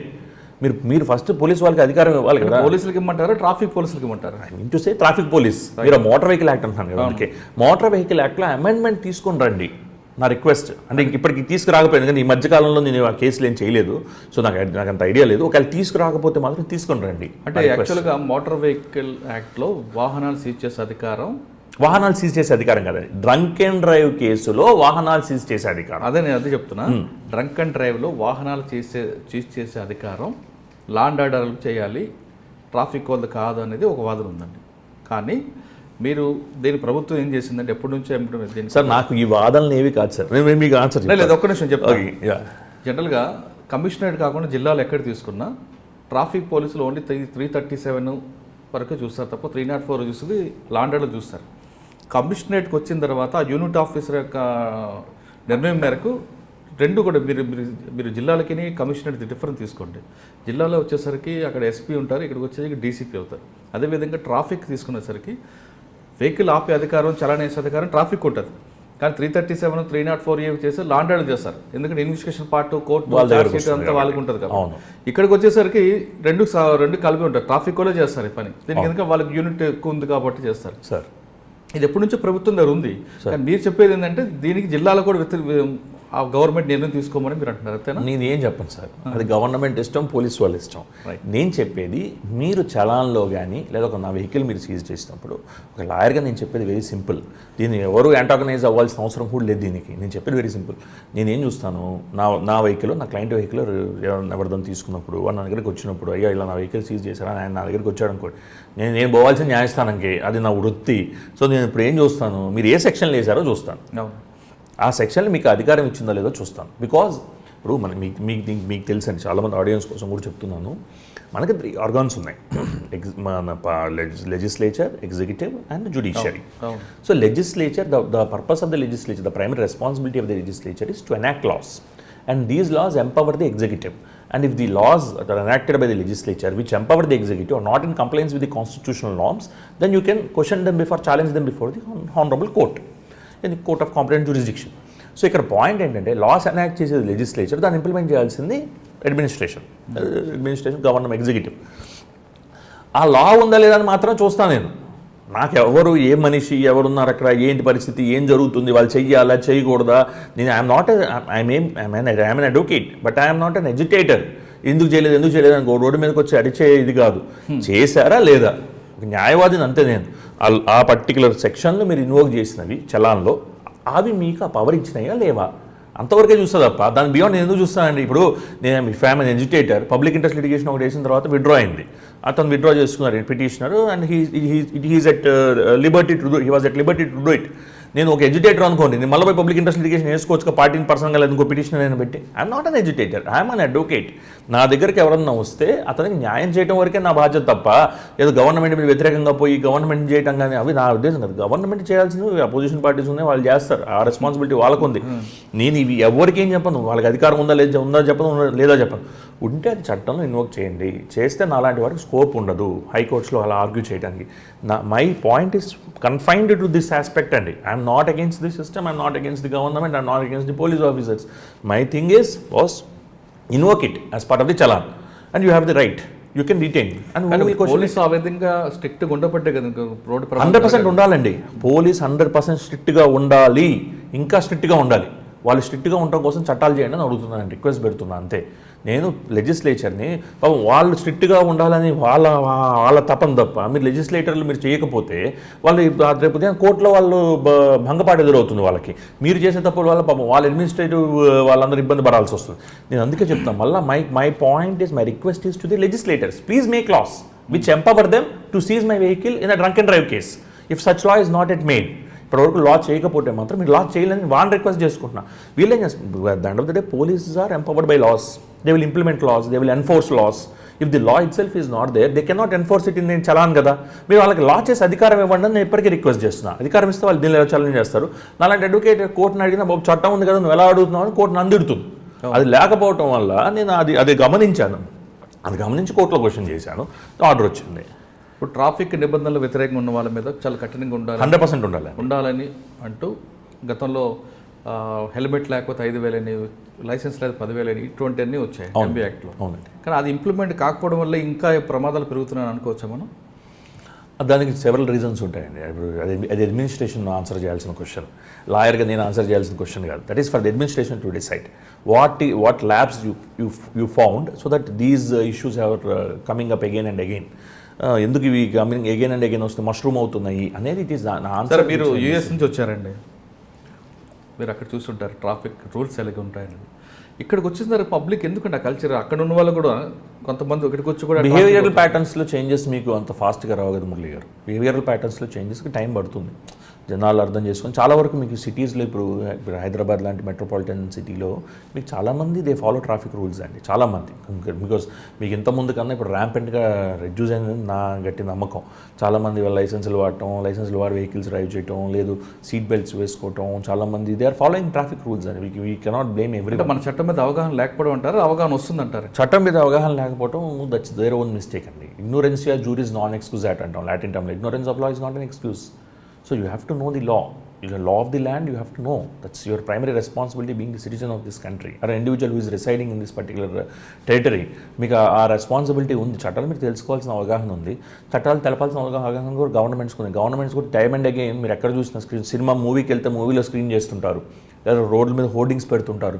సో గవర్నమెంట్స్ కూడా తెలుపుతున్నాయి. ఇంకా ఫర్దర్గా తెలుసుకోవాలంటే ఇప్పుడు గవర్నమెంట్స్ ఎవ్రీడే మమ్మల్ని ఎడ్యుకేట్ చేయడానికి గవర్నమెంట్స్ లేవు, గవర్నెన్స్ కోసం కూడా ఉన్నాయి అవి. సో ఖచ్చితంగా మిమ్మల్ని మీరు ఎడ్యుకేట్ చేసుకోవాల్సిన రెస్పాన్సిబిలిటీ మీ అందరి మీద ఉందండి, అది నేను భావిస్తాను. ఓకే, ఇక ట్రాఫిక్ విషయం పక్కన పెడితే జనరల్ పబ్లిక్ కొన్ని ఇష్యూస్ ఉన్నాయి. అంటే ఎక్కువగా సఫర్ అయ్యేది కిరాయి ఇల్లు ఖాళీ చేయకపోవడం అని కానీ ఇంటూ ఓనర్తో గొడవ పడడం, ఇలాంటివన్నీ ఎక్కువ కనిపిస్తుంటాయి. అటువంటి ఇష్యూస్లో పోలీస్ స్టేషన్కి వెళ్తే ఇది మాకు సంబంధం కాదు అని అంటారు. కానీ ఇన్ఫ్లుయెన్స్ ఉంటే మాత్రం వాడి మీద 4 పార్టీస్ అండ్ ట్రెస్పాస్ అంటూ రకరకాల కేసులు పెడతారు. దీన్ని ఏ విధంగా షార్ట్అవుట్ చేయాలి? సిస్టంలో ఉన్న డిస్క్రిపెన్సీస్ కానీ డెఫిషియన్సీస్ కానీ మనం ఎట్లా సార్ట్అవుట్ చేయాలంటే ఖచ్చితంగా దానికి ఆన్సర్ చేయాల్సిందే లెజిస్లేటర్స్ అండి. ఎవరైతే చట్టాలు చేస్తున్నారో వాళ్ళే చేయాలి. సో చట్టాలు చేసే వాళ్ళు పర్ఫెక్ట్గా డెఫినేషన్లు క్లియర్గా ఇచ్చి వాళ్ళు కరెక్ట్గా చేస్తే ఇబ్బంది ఉండదు. లేకపోతే ఇట్లా నిజంగానే వాళ్ళు ఇల్లు ట్రెస్పాస్ చేసి వాళ్ళని ఇబ్బంది పెడుతున్నారు, దీనివల్ల మాకు చాలా ఇబ్బంది అవుతుంది అనుకున్న వాళ్ళు లేదు ఇది సివిల్ కేసు అంటున్నారు పోలీస్ వాళ్ళు. అంటే మరి పోలీస్ వాళ్ళకి సివిల్ కేసు రిజిస్టర్ చేసే అధికారం నిజంగానే ఇవ్వలేదు మన చట్టాలు. అలాంటప్పుడు మీరు సివిల్ కోర్టుకి వెళ్ళాల్సింది దాని ప్రకారంగా. లేదంటే మీకు ఉన్న ఓన్లీ రెమెడీ ఏంటంటే సెక్షన్ 200 ఆఫ్ సిఆర్పిసి కింద ఒక ప్రైవేట్ కంప్లైంట్ వేసుకోవచ్చు. ఏది లోకల్ జ్యూరిస్డిక్షనల్ కోర్టు. ఇప్పుడు ఆ ప్రతి పోలీస్ స్టేషన్ ఒక కోర్టు పరిధిలోకి వస్తుంది. ఆ కోర్టు దగ్గరికి వెళ్ళి ఒక ప్రైవేట్ కంప్లైంట్ వేసుకొని అయ్యా నాకు ఇలా జరిగిందని కోర్టుకి విన్నవించుకొని కోర్టు రిఫర్ చేసింది అనుకున్నా ఇది ప్రైవేట్ కేసు కాదండి, ఇది క్రిమినల్ కేసే, మీరు ఖచ్చితంగా మీరు ఎఫ్ఐఆర్ కట్టి ఇన్వెస్టిగేషన్ స్టార్ట్ చేయండి అనుకుంటే చేస్తారు. సెక్షన్ 200 ఆఫ్ సిఆర్పిసి చెప్తుంది. అప్పుడు పోలీసు వాళ్ళు కూడా డినే చేయరండి. ఖచ్చితంగా వాళ్ళు ఎఫ్ఐఆర్ కట్టాల్సిన బాధ్యత వాళ్ళ మీద కోర్టు ఇచ్చిన తర్వాత వాళ్ళు కడతారు, వాళ్ళు ఇన్వెస్టిగేషన్ వాళ్ళు చేస్తారు. టైం పడుతుంది కదా, ప్రాసెస్ టేక్స్ టైం అండి. ఇప్పుడు private complaint most of the time 1 week 10 days 2 weeks maximum 1 month లోపల అయిపోద్దండి. ఆర్డర్ వచ్చిన తర్వాత వాళ్ళు ఆర్డర్ వచ్చిన తర్వాత ఖచ్చితంగా వాళ్ళు దాని మీద కేసు కడతారు, కేసు కట్టి ఇన్వెస్టిగేషన్ చేస్తారు కదా. సో ఇప్పుడు మనకి లాలో ఇవన్నీ ఆలోచించే చట్టాలు అంతకుముందు చేసినప్పుడే సిఆర్పిసి 1973లో చేసినప్పుడు కానీ అంతకుముందు ఉన్న సిఆర్పిసిలో కానీ క్లియర్గా కొన్ని ప్రొవిజన్స్ ఇన్కార్పొరేట్ చేయడం జరిగిందండి. ఇట్లా ఎప్పుడైనా వెళ్ళినప్పుడు సివిల్ కేసు అంటో లేదా పోలీస్ స్టేషన్లో కనుక మీకు కేసు రిజిస్టర్ కాకపోవడం వల్ల వేరియస్ రీజన్స్ వల్ల, అది సివిల్ నేచర్ ఉండడం వల్ల లేదా పక్క వారికి ఇన్ఫ్లుయెన్స్ ఉండడం వల్ల లేదా ఇంకొక రీజన్ వల్ల కాకపోతే మీకు న్యాయస్థానాలు ఉన్నది. అందుకే కదా మీరు న్యాయస్థానాల దగ్గరికి వెళ్ళి అయ్యా ఇది కేసు అని వివరించి న్యాయస్థానం మీ అడ్వకేట్ గారి ద్వారా వివరించి వాళ్ళకి మీరు డైరెక్షన్స్ ఇప్పించుకోవచ్చు అండి. ఓకే, మీకు ఒక కేసు గురించి అంటే మీకు సంబంధించిన కేసు కాదు, జనరల్గా ఒక కేసు గురించి చెప్తాను. ఒక వ్యక్తి పోలీస్ స్టేషన్కి వెళ్ళాడు, నా ఇల్లు ఖాళీ చేయట్లేదు, నా షాప్ ఖాళీ చేయట్లేదు అని కంప్లైంట్ ఇచ్చాడు. మీరు అన్నట్లుగానే ఇది సివిల్ మ్యాటర్, కోర్టుకు వెళ్ళండి, మాకు సంబంధం కాదు అన్నారు. ఖాళీ చేయించడం పొజిషన్లో ఆయన ఉన్నాడు కాబట్టి ఖాళీ చేసే బాధ్యత మాది కాదు అని చెప్పి పంపించారు. అదే వ్యక్తి ఇంకో ఇన్ఫ్లుయెన్స్ ద్వారా అదే పోలీస్ స్టేషన్కి వెళ్ళాడు. వెళ్తే వాళ్ళు ఒక కేసు పెట్టారు అవతల వ్యక్తి మీద. ఏమనంటే ట్రెస్పాస్ 447, 448 సబ్ క్లాసులో నువ్వు లీగల్గా ఎంటర్ అయ్యావు, కానీ ఇల్లీగల్గా ఉన్నావు కాబట్టి నేను 440 క్లాస్ 2లో కూడా నీ మీద కేసు పెట్టచ్చు ఒకటి. ప్లస్ నువ్వు బెదిరిస్తున్నావు, ఖాళీ చేయమని వెళ్ళినప్పుడు కూడా బెదిరిస్తున్నావు కాబట్టి 506 యాడ్ చేస్తూ ఎక్స్ట్రా రెంట్ చేస్తున్నావు. అంటే నువ్వు ఖాళీ చేస్తే డబ్బులు డిమాండ్ చేస్తున్నావు కాబట్టి ఎక్స్ట్రా సెక్షన్ పెట్టు అంటే పెట్టారు. పెట్టడంతో ఆయనకు వచ్చాడు, పోలీస్ స్టేషన్కి వచ్చాడు, కాంప్రమైజ్ అయ్యాడు, ఖాళీ చేసి వెళ్ళిపోయాడు. ఇదే సెక్షన్స్ ముందు ఆయన ఎటువంటి ఇన్ఫ్లుయెన్స్ లేకుండా వెళ్ళినప్పుడు పోలీసులు నో అన్న వాళ్ళు తర్వాత ఎందుకు చేశారు? సిస్టంలో ఉన్న ల్యాబ్స్కి ఉమేష్ చంద్ర ఎలా ఆన్సర్ చేస్తాడు? మీరు అడిగిన క్వశ్చన్ చాలా వ్యాలిడ్ క్వశ్చన్. ఎవరిని తప్పబట్టాలి? సిస్టంలో ఉన్న ల్యాబ్స్. అది చట్టాలు సరిగ్గా చేయలేదా? మీరు చేసిన చట్టాలు సరిగ్గా ఇంప్లిమెంట్ కావట్లేదా? మరి ఇంప్లిమెంట్ కాకపోతే మీకు రెమెడీ ఉంది. చట్టాలు సరిగ్గా చేయకపోయినా చేసిన వాళ్ళు సరిగ్గా ఇంప్లిమెంట్ చేయకపోయినా ఆ చట్టం అనేది మీకు సెక్షన్ 200 కింద అధికారం ఇచ్చింది కాబట్టే కదా మీరు కోర్టుకు పోయి కోర్టు ద్వారా రిఫర్ చేయించుకుంటున్నారు. సో నేను చెప్పొచ్చేది ఏంటంటే అండి, ఇన్ఫ్లుయెన్స్ ఉన్నవాడికి ఈ విధంగా ఇన్ఫ్లుయెన్స్ లేని మీరు అడిగిన నా క్వశ్చన్ నాకు డైరెక్ట్గా అర్థమైంది. ఇన్ఫ్లుయెన్స్ ఉన్నవాడు వెళ్తే కేసు రిజిస్టర్ అవుతుంది, ఇన్ఫ్లుయెన్స్ లేని వాళ్ళు కేసు రిజిస్టర్ కదా. దానికి ఉమేష్ చంద్ర ఒక న్యాయవాది ఆన్సర్ చెప్పగలడు. అది నిజమే, జరుగుతుంది, కొన్ని చోట్ల జరుగుతున్నమాట వాస్తవమే. అన్ని చోట్ల జరుగుతుందని మళ్ళీ నేను చెప్పాను అనుకోండి, ఎక్కడ జరుగుతుందో చూపించండి మా పోలీస్ స్టేషన్, పోలీసు వాళ్ళు తీసుకుపోయి నన్ను కూర్చోబెడితే నేనేం చేస్తాను?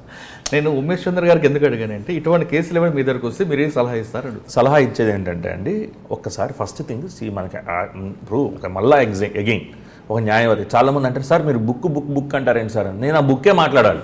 అవును, బుక్కి వ్యతిరేకంగానో లేదా సుప్రీంకోర్టు ఇచ్చిన హైకోర్టు ఇచ్చిన జడ్జిమెంట్స్కి వ్యతిరేకంగానో నేను మాట్లాడలేను. సో ప్రెసిడెంట్స్కి తగ్గట్టు మాట్లాడాలి, లేదంటే లా ఏం చెప్తుందో మాట్లాడాలి, ఆ బుక్కే మాట్లాడాలి. సో మళ్ళీ బుక్ దగ్గరకు వస్తే సిఆర్పిసి అనే బుక్ దగ్గరకు వస్తే దానిలో ఏం చెప్పింది, ఒక పోలీస్ ఆఫీసర్ SHO మీ కేసు రిజిస్టర్ చేయలేదు, సెక్షన్ 154 156 సరే గుర్తు రావట్లేదు నాకు, ఇప్పుడు కన్ఫ్యూజన్ ఉంటుంది, 154 అనుకుంటా ఆ ఎఫ్ఐఆర్కి సంబంధించి ఏం చెప్తుంది క్లియర్గా, మీరు చేయకపోతే దానిలో క్లాస్ 2 ఉంటుంది. క్లాస్ 2 పరంగా ఏం చెప్తుంది, ఆ సూపరింటెండెంట్ ఆఫ్ పోలీస్కో లేదా ఆ డీసీపీకో మీరు ఒక లెటర్ రాయండి అని చెప్తుంది. ఇక్కడ జనాలు ఏమనుకుంటారంటే పోలీస్ స్టేషన్కి వెళ్ళే కంప్లైంట్ ఇవ్వాలనుకుంటారు. వాళ్ళ ఈమెయిల్ ఐడీస్ ఉంటే ఈమెయిల్ ఐడీస్కి కూడా మీరు కంప్లైంట్ ఇవ్వచ్చు, మీ దగ్గర ఎక్నాలజ్మెంట్ ఉంటుంది, లేదా registered post with acknowledgement use చేయొచ్చు, ఎక్నాలజ్మెంట్ మీకు వస్తుంది, ఎక్నాలజ్మెంట్ తీసుకోవచ్చు. ఇవన్నీ మీకు ఆప్షన్స్ లా చట్టపరంగా మీకు ఇవ్వడం జరిగింది. ఆయన SHO గారు మీ కేసు రిజిస్టర్ చేయకపోతే because of reasons better known to him, మీరు వెంటనే డీసీపీ గారికి మీరు అయ్యా ఇట్లా నా కేసు నేను ఇచ్చాను, these are the contents of my case, ఇది రిజిస్టర్ కావట్లేదు, kindly help me to get my case launched అని చెప్పి మీరు ఒక ఇది ఇవ్వచ్చు, రిప్రజెంటేషన్ ఇచ్చుకొని ఆయనకు అర్జీ పెట్టుకోవచ్చు. అప్పుడు కూడా కాలేదు అనుకుందాం, ఫర్ ఇన్స్టెన్స్ ప్రైవేట్ కంప్లైంట్ వేసుకొని చట్టం మీకు అధికారం ఇచ్చింది. ఏ చట్టం అయితే మీకు డీసీపీ గారికో లేదా SP గారికో రాయాలని అధికారం ఇచ్చిందో అదే చట్టం మీకు ప్రైవేట్ కంప్లైంట్ వేసుకోవాలని కూడా అధికారం ఇచ్చింది. నాకు చట్టం తెలియదు కాబట్టి నా కేసు కావట్లేదు కాబట్టి నాకు అన్యాయం జరిగిపోయిందని మీరు భావిస్తే ఎవడేం చేయలేడు. మీరు చట్టాలు తెలుసుకోవాల్సిన బాధ్యత మీకున్నది. మీకు చట్టం తెలియకుండా, మీరు ఏ ప్రాసెస్లు తెలియకుండా, ఏ విధంగా పోతే మనకి సొల్యూషన్ దొరుకుతుందో తెలియకుండా నాకు ఈ కంట్రీలో అన్యాయం జరిగిపోతుందని మీరు భావిస్తే no one can help you. Ignorance is bliss అని చెప్పి సంతోషంలో ఉండటం తప్ప మీ ignorance will not help you to get a legal remedy for your case. You can only secure a legal remedy for your case if you know the laws better. If you don't know the law, then you have to approach an advocate who knows it, who has some expertise in it.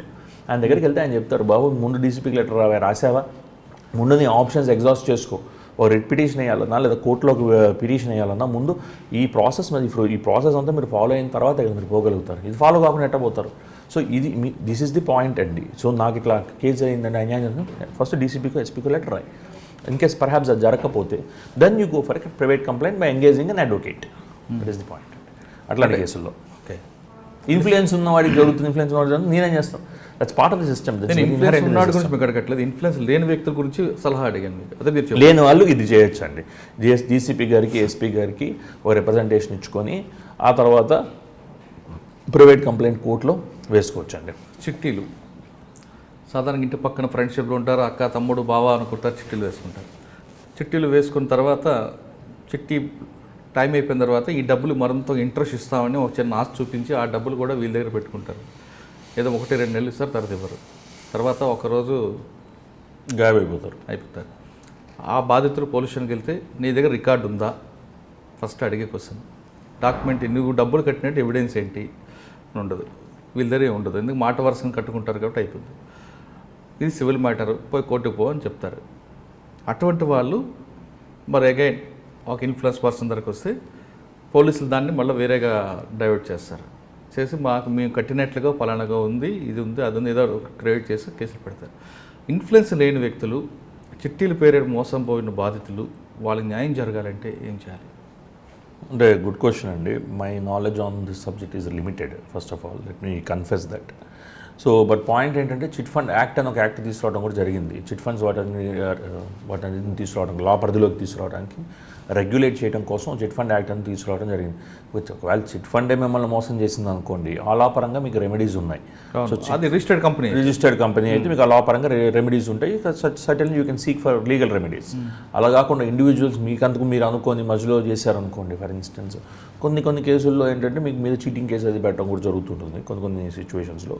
So మళ్ళీ మీరు అడిగిన క్వశ్చన్కి వస్తే influence ఉన్న వారికి ఇట్లా అవుతుంది అట్లా అవుతుంది అంటే దానికి ఆన్సర్ నా దగ్గర లేదు మురళి గారు, నిజం చెప్తున్నా. అట్లా జరుగుతుందా అంటే జరుగుతుంది సిస్టంలో. సరే, ఇన్ఫ్లుయెన్స్ కూడా పక్కన పెడతాం, లేని వాడికి ఏ ఆధారం ఉన్న వాళ్ళకి ఇది చెప్తున్నానండి. మళ్ళీ కంప్లైంట్, మళ్ళీ డీసీపీ, మళ్ళీ ప్రైవేట్ కేసు, ఇంక వేరే ఆప్షన్ లేదు. కరెక్టే. ఇక్కడ వాడి దగ్గర ఎవిడెన్సే లేదు కదా. ఎవిడెన్స్ లేకపోయినా అండి ప్రైమా ఫేషీగా మీరు కొంచెం ప్రూవ్ చేయగలిగితే ఏదో ఒక ఎవిడెన్స్ అయితే మన దగ్గర ఉండాలి మురళి గారు. ఏ ఎవిడెన్స్ లేకుండా మనం న్యాయస్థానాలను తలుపులు తట్టలేము, అలాంటి పోలీసు వాళ్ళని కేసు రిజిస్టర్ చేయమని కూడా అడగలేము. ఏదో ఒక ఎవిడెన్స్ మీకు వాళ్ళకి మధ్యన ట్రాన్సాక్షన్స్, మెసేజ్ కమ్యూనికేషన్, కన్వర్జేషన్, అందుకని అట్లాంటివి లేనప్పుడు అలాంటివి క్రియేట్ చేయండి అంతే. వేరే ఆప్షన్ ఏముంది మన దగ్గర? అట్లాంటివి ఇన్ కేస్ పర్హాప్స్ లేవు, మన దగ్గర ఏం ఎవిడెన్స్ స్కోప్ లేదు అనుకున్నప్పుడు ఎవిడెన్స్ రావడానికి స్కోప్ ఏముందో చూసి దాన్ని ముందుగానే క్రియేట్ చేయండి. మీరు ఎవిడెన్స్ రావడానికి స్కోపే ఉంది, వాట్సాప్ మెసేజ్, ఈ రోజులో వాట్సాప్ మెసేజ్, ఈ రోజు చిట్టుపాటు ఉంది, వస్తున్నారా లేదా, మీ అమౌంట్ ఇంత ఉంది అని మీరు ఆల్రెడీ మీరు చేస్తే దానికి ఆయన రెస్పాండ్ అయ్యాడు అనుకోండి, అక్కడ మీకు ఒక ఎవిడెన్స్ క్రియేట్ అయినట్టే కదా. సో ఎవిడెన్స్లు లేనప్పుడు మీరు ఎవిడెన్స్లు క్రియేట్ చేయడం నేర్చుకోవాలి. సో ఎవిడెన్స్ క్రియేట్ చేశారు అనుకో, then again you will find a legal remedy for it. అప్పుడు కోర్టుని కన్విన్స్ చేయడానికి కూడా మాకు పాసిబిలిటీ ఉంటుంది యాజ్ ఎ న్యాయవాదిగా. మీ దగ్గర ఏం ఎవిడెన్స్ లేకుండా వాళ్ళు ఎవరైనా పోలీస్ వాళ్ళు కానీ లేదా అడ్మినిస్ట్రేషన్ డిపార్ట్మెంట్ కానీ ఎవరైనా వాళ్ళు చట్టపరంగా యాక్ట్ చేస్తున్నప్పుడు మీకు లాయర్ దగ్గరకు వచ్చిన ఉపయోగం ఉండదండి. ఇది ఒక మంచి ఇంపార్టెంట్ పాయింట్ నేను చెప్పాలి. లాయర్ అన్నీ తెలుసు, ఆయనకి అన్నీ చేసేస్తాడు అనుకుంటాడు. ఆయన ఎలా చేస్తాడు అన్నీ? మీరు చట్టపరంగా పోలీసు వాళ్ళు మిమ్మల్ని అరెస్ట్ చేస్తే చట్టపరంగానే మీరు వెళ్ళాలి. చట్టంలో తప్పు ఉంది కదా సార్, పోలీసు వాళ్ళు ఎలా అరెస్ట్ చేస్తారు సార్, ఇది ఎట్లా, ఇదేం చట్టం సార్, అది అంటే మీరు వెళ్ళి డైరెక్ట్గా వెళ్ళి పార్లమెంట్లో క్వశ్చన్ చేయండి, మీకు have a right. But lawyer ఏం చేయగలుగుతాడు? ఒక లాయరే మొత్తం ప్రపంచాన్ని మార్చగలుగుతాడంటే మార్చిన వాళ్ళు ఉన్నారు. అబ్రహాం లింకన్ గారి దగ్గర నుంచి బిఆర్ అంబేద్కర్ గారి దగ్గర నుంచి గాంధీ గారి దగ్గర చాలామంది లాయర్లు ఉద్యమాలు చేసి పోరాడారు. కానీ వాళ్ళే మొత్తం ప్రపంచాన్ని మార్చేస్తారు. ఒక న్యాయవాది దగ్గరికి వెళ్తే మనకు అసలు ప్రపంచం అంతా మన ఏంటంటే డాక్టర్ దగ్గరికి వెళ్తే మనకున్న రోగాలన్నీ తగ్గిపోతాయి, న్యాయవాది దగ్గరికి వెళ్తే మనకున్న కేసులన్నీ పోతాయి. ఇది ఒక మిస్కన్సెప్షన్. జరగవల్ల సిస్టంలో ఫాల్స్ ఉన్నాయి. ఆ ఫాల్స్ ఉన్నాయి కాబట్టి వాటిని ఎలాగ ప్లగ్ చేయాలంటే వాళ్ళు చట్టాలు చేసేవాళ్ళు కరెక్ట్గా ఎన్నుకునే వాళ్ళని చట్టాలు కరెక్ట్గా వాళ్ళని ఎన్నుకుంటే ఈ ప్రాబ్లమ్స్ రావు. సో ఈ విధంగా మీరు అడిగిన చిట్ ఫండ్ కేసు వరకు మళ్ళీ వస్తే మళ్ళీ ఇదే ప్రాసెస్ ఫాలో అవ్వాలి. ఎవిడెన్స్ లేకపోతే ఎట్లాగంటే ఎవిడెన్స్ మీరు మరి క్రియేట్ చేసుకోవాలి ఈ ప్రాసెస్లో. నాకు ఇట్లా జరుగుతుందేమో, ఆల్రెడీ మీకు ఒక ఎక్స్పీరియన్స్, బ్యాడ్ ఎక్స్పీరియన్స్ ఉన్నప్పుడు లేదు ఇంకోళ్ళకి బ్యాడ్ ఎక్స్పీరియన్స్ అయ్యి మీరు ఏ న్యూస్ పేపర్లో చదివినప్పుడు ఇప్పుడు మనకి ఇట్లాంటి ఎక్స్పీరియన్స్ ఎన్కౌంటర్ అయితే ఎట్లా అని అనుకోని ముందు మీరు ఎవిడెన్స్లు క్రియేట్ చేసుకుంటే సబ్సిక్వెంట్గా మాలా న్యాయవాదులకు ఇస్తే ఎవిడెన్స్ ఉంటుంది కాబట్టి కోర్టు మేము పర్సూవేట్ చేయడానికి మాకు ఒక ఆప్షన్. బ్యాంక్లో ట్రాన్సాక్షన్ అటువంటివన్నీ ఖచ్చితంగా ఉండాలండి. 100% ఏదో గుడ్డుగా నేను బాబా అడిగాడు కదా ఇచ్చాను అంటే కుదరదు, రావండి. ఇంకో డబ్బు మీకు వెనక్కి రావాలంటే మీ దగ్గర ఎవిడెన్స్లు మీరు ఖచ్చితంగా మీరు ఉన్నా లేకపోతే మీరు క్రియేట్ చేసుకోవాలి. సార్ ఒకవేళ ఎవిడెన్స్ ఉండి పెట్టామనుకోండి, ఆయన ఆల్రెడీ ఐపీ పెట్టాడు అనుకో అవతల పార్టీ, అప్పుడు ఏం చేస్తాం? ఐపీ పెడితే ఎవరు మాత్రం ఏం చేస్తాం? ఐపీ పెడితే ఆయన కొన్ని డిసడ్వాంటేజెస్ ఉంటాయండి. ఫర్దర్గా లోన్ రాదు, గవర్నమెంట్ జాబ్ రాదు, కంటెస్ట్ చేయాలనుకుంటే కంటెస్ట్ చేయలేడు. అంటే ఏ లివింగ్ పర్సన్ డెడ్, అంతే, డెడ్ పర్సన్ వాకింగ్ అన్నట్టు. అంటే కొంతమంది తెలివితేటలు ఏం చేస్తారంటే ఆ ప్రాపర్టీస్ అంతా పిల్లల పేరు మీద చేసుకుని వీడు ఐపీ పెట్టి కూర్చుంటాడు. ఇంకా అవి చట్టాల్లో ఇచ్చిన అంటే మళ్ళీ చెప్తున్నా, చట్టాల్లో ఇచ్చిన లోపాలకు ఉమేష్ చంద్ర ఆన్సర్ చేయలేదు. జరుగుతున్నాయి, అవి 100% జరుగుతున్నాయి, కాదని నేను అనట్లేదు. జరిగే అటువంటి సిచ్యువేషన్లో ఈ బాధ్యత ఏ విధంగా ఫైట్ చేయాలంటారు? ఇంకేముందండి, అప్పుడు అతని ప్రాపర్టీస్ని సీజ్ చేయించు, కన్ఫిస్కేట్ చేయించుకోవచ్చు, అదొక ఆపర్చునిటీ ఉంది. ఆల్రెడీ ప్రాపర్టీస్ కూడా ట్రాన్స్ఫర్ చేసేసరి ఇతని ఇన్కమ్ నుంచి వచ్చినట్టు ఇతను ప్రూవ్ చేయగలిగితే అదొక పాసిబిలిటీ ఉంటుంది. ఈయన ఇన్కమ్ డెలిబరేట్గా ట్రాన్స్ఫర్ని చేశాడు, ట్రాన్స్ఫర్ ఆఫ్ ప్రాపర్టీ యాక్ట్లో అదొక పాయింట్ ఉంది. డెలిబరేట్గా కావాలని ఈ అప్పును తప్పించుకోవడానికి ట్రాన్స్ఫర్ చేశాడు అన్నారు అనుకోండి, then you can again get his properties confiscated or seized. So చట్టాలు మీకు ఉన్నాయి. అంటే with evil intention, with malign intention, if he would have done it, transfer of property అనేది కావాలని ఈ ఉన్న క్రెడిటార్స్ నుంచి తప్పించుకోవడానికి నువ్వు చేసావు అని అనుకుందాం అనుకోండి, certainly you can seek a legal remedy for it. ఉంది దానికి legal remedy transfer of property యాక్ట్లో ఉంది. అలాంటివి ఉన్నాయి, ఓకే, చట్టాలు ఉన్నాయండి. ఇంకొక అండి, అప్పులు తీసుకుంటారు ఫ్రెండ్షిప్ మీద, చెక్కులు ఇచ్చుకుంటారు, తర్వాత చెక్ బౌన్స్ అవుద్ది, వాళ్ళు ఏం చేయాలి? నెగోషియబుల్ ఇన్స్ట్రుమెంట్స్ యాక్ట్లో సెక్షన్ 138 కింద చెక్ బౌన్స్ అయితే ఇంతకుముందు ఒక సివిల్ రెమెడీగా కన్సిడర్ చేసిన దాన్ని. సివిల్ రెమెడీ అంటే అది మానిటరీ డ్యామేజెస్ అవి పే చేస్తారు సివిల్ వాటిలో. దానికి ఇప్పుడు క్రిమినల్ లైబిలిటీ అటాచ్ చేశారండి. మీకు ఖచ్చితంగా చెక్ మీరు డెలిబరేట్గా ఇచ్చి బౌన్స్ చేయడం కానీ స్టాప్ పేమెంట్ చేయడం కానీ, స్టాప్ పేమెంట్కి మళ్ళీ లేకపోయినా మీరు చెక్ బౌన్స్ చేస్తే మాత్రం ఖచ్చితంగా it leads to A criminal liability also. అంటే చట్టాలు మీకు చేయడం జరిగింది మురళి గారు, అదే చట్టాల మీద మనకు అవగాహన లేకపోవడం, లేదా చట్టాలు ఉన్నాయా లేవా అని తెలుసుకోలేకపోవడం, దట్స్ అవర్ డెఫిషియన్సీ. దానికి మనం వీ కెనాట్ బ్లేమ్ సిస్టమ్. అంటే చెక్ బౌన్స్ అయితే పోలీస్ స్టేషన్కి వెళ్లకుండా ముందు చెక్ బౌన్స్ చేసి 138 కింద కేసు పెట్టుకోవాలి. ముందు నోటీస్ ఇస్తాం మనం, నోటీస్ ఇచ్చి ఒక 30 days 15 days ఉంది, నాకు గుర్తు రావట్లేదు, నాట్ రీకాల్. ఆ నోటీస్ టైం కనుక పీరియడ్ కనుక దాటిపోయిన తర్వాత మీరు ఆబ్వియస్గా you can file a case, cheque bounce case వేసుకోవచ్చు. చెక్ బౌన్స్కి మళ్ళీ మీరు నెగోషియబుల్ ఇన్స్ట్రుమెంట్స్ కిందకు వస్తుంది కాబట్టి ఐపీసీ అఫెన్సెస్ అంటే మామూలుగా cheating case, criminal breach of trust ఇవి కూడా వేస్తుంటారు, 420, 406 వేస్తుంటారు. కానీ that's to the best of my knowledge that's not legally sustainable. And if someone moves a quash petition before the High Court the matter may be quashed. So అదే right అండి. ఇందాకే ఒక case వచ్చిందండి సార్. ఒక వ్యక్తి ఒక ఖాళీ స్థలంలోకి వెళ్ళాడు, వెళ్ళి ఆ స్థలంలో నేను ఒక చిన్న షెడ్ వేసుకొని బతుకుతాను అని మాట్లాడుకున్నారు. ఆ వ్యక్తికి ఈ వ్యక్తికి ఉన్న ఫ్రెండ్షిప్ మీద ఎటువంటి డాక్యుమెంట్స్ లేకుండా ఒకటి ఓవరాల్ అగ్రిమెంట్ మీద దిగారు. మంత్లీ ఇంత రెంట్ ఇస్తాను అని, సంవత్సరం వరకు ఉంటాను, సంవత్సరంతో ఖాళీ చేస్తాను ఆయన అన్నాడు. తర్వాత ఈయన కూడా ఒప్పుకున్నాడు. కొంతకాలం తర్వాత అక్కడున్న రెవెన్యూకి ఎక్స్పెండిచర్ సరిపోవట్లేదు కాబట్టి రెంట్ తగ్గించమని ఇదే వ్యక్తి అడిగితే ఆయన కూడా తగ్గించాడు. సంవత్సరం దాటింది. ఆ ఖాళీ స్థలాన్ని ఆ వ్యక్తి వేరే వాళ్ళకి సేల్ చేశాడు. అంటే ఇందులో ఉన్న వ్యక్తి ఆల్రెడీ ఖాళీ చేస్తేనే నేను స్థలం రిజిస్ట్రేషన్ చేసుకుంటాను అవతల వ్యక్తి అన్నాడు. ఏదో జెన్యున్. ఇక్కడికి వచ్చేసరికి ఈ వ్యక్తి ఏమంటాడంటే నేను ఆల్రెడీ ఆ స్థలంలో నేను చాలా పెట్టుబడి పెట్టాను, ఆ డబ్బులు నాకు ఇస్తే నేను ఖాళీ చేస్తాను అంటాడు. అంటే ఫస్ట్ థింగ్ అగ్రిమెంట్ లేకుండా ఏదన్నా జరిగితే అసలు లీగల్ ట్రాన్సాక్షన్ ఉంటుందండి. అది ఒక కాంట్రాక్ట్ ఇద్దరి మధ్యన అవ్వాలంటే, లీగల్లీ వ్యాలిడ్ కాంట్రాక్ట్ ఇద్దరి మధ్యన ఎస్టాబ్లిష్ అవ్వాలంటే ఖచ్చితంగా వాళ్ళిద్దరి మధ్యన ముందు అగ్రిమెంట్ ఉండాలి. So there itself it flies on the field. ఇప్పుడు అగ్రిమెంట్ లేదు ఈ కేసులో, ఏం చేయమంటారు? అసలు అగ్రిమెంట్ లేకపోయినప్పుడు ఇద్దరి మధ్యన మాట దీని ప్రకారంగా జరిగింది. ఇప్పుడు ఆ వ్యక్తి అంటారంటే నేను 5 సంవత్సరాలు ఉందామని నేను అనుకున్నాను, నేను 5 సంవత్సరాలు ఉండాలని నేను లక్షలు పెట్టుబడి పెట్టాను కాబట్టి ట్రూ ఓనర్ ఎవరైతే మనీ రికవరీ కింద వేసుకోవచ్చు, కానీ అది ఎంతవరకు వర్కౌట్ అవుతుందో మన legally it's may not be plausible. అది పక్కన పెడితే అగ్రిమెంట్ లేకుండా ఓవరాల్ మాటతో ఒక ల్యాండ్లోకి వెళ్ళి అక్కడ చేస్తే అది లీగల్లీ నాట్ సస్టైనబుల్ అండి. అగ్రిమెంట్ ఖచ్చితంగా మీరు ఎవరితో చేసుకున్నా ఒక రెంటల్ అగ్రిమెంట్ ఇంకోటనో ఉండాలి. లేకపోతే అతనికి ఎవిక్షన్ చేయించే అధికారం ట్రూ ఓనర్ ఎవరైతే ఉన్నారో అతనికి ఎవిక్షన్ చేయించే అధికారం 100% ఉంది. అంటే ఇప్పుడు ల్యాండ్ ఓనర్కి అధికారం ఉంది, అధికారం ఖచ్చితంగా ఉంటుందండి. మీరు ఇంకో విధంగా డబ్బులు ఇచ్చాను లేదు, దానికి ఒక సివిల్ క్యారెక్టర్ ఇవ్వచ్చు, కానీ నేను అక్కడ ఆ ల్యాండ్లో ఉన్నాను కాబట్టి కట్టుకున్నాను కాబట్టి అంటే నేను ఫస్ట్ ఆఫ్ ఆల్ అగ్రిమెంటే లేదు కదా. అది ఇనీషియల్ ఏదైతే మీ ఇద్దరి మధ్యన రిలేషన్షిప్ ఎస్టాబ్లిష్ అవ్వడానికి ఆయన చారిటబుల్ పర్పసెస్గా నేను ఉండమనొచ్చు. చారిటబుల్గా యూ స్టే దేర్, మీకు వేరేది ఎక్కడ లేదు కాబట్టి నువ్వు అక్కడ ఉండాలనుకోవచ్చు. నీ కోసం నువ్వు ఏమైనా హౌస్ కట్టుకొని ఉండొచ్చు. సో ఏ పర్పస్ మీ ఇద్దరి మధ్యన ఒక అగ్రిమెంట్ ఉందా లేదా? Agreement is what is fundamental. అసలు ఏ అగ్రిమెంట్ లేదు, ఓవరాల్ అగ్రిమెంట్ అంటాడు ఆయన.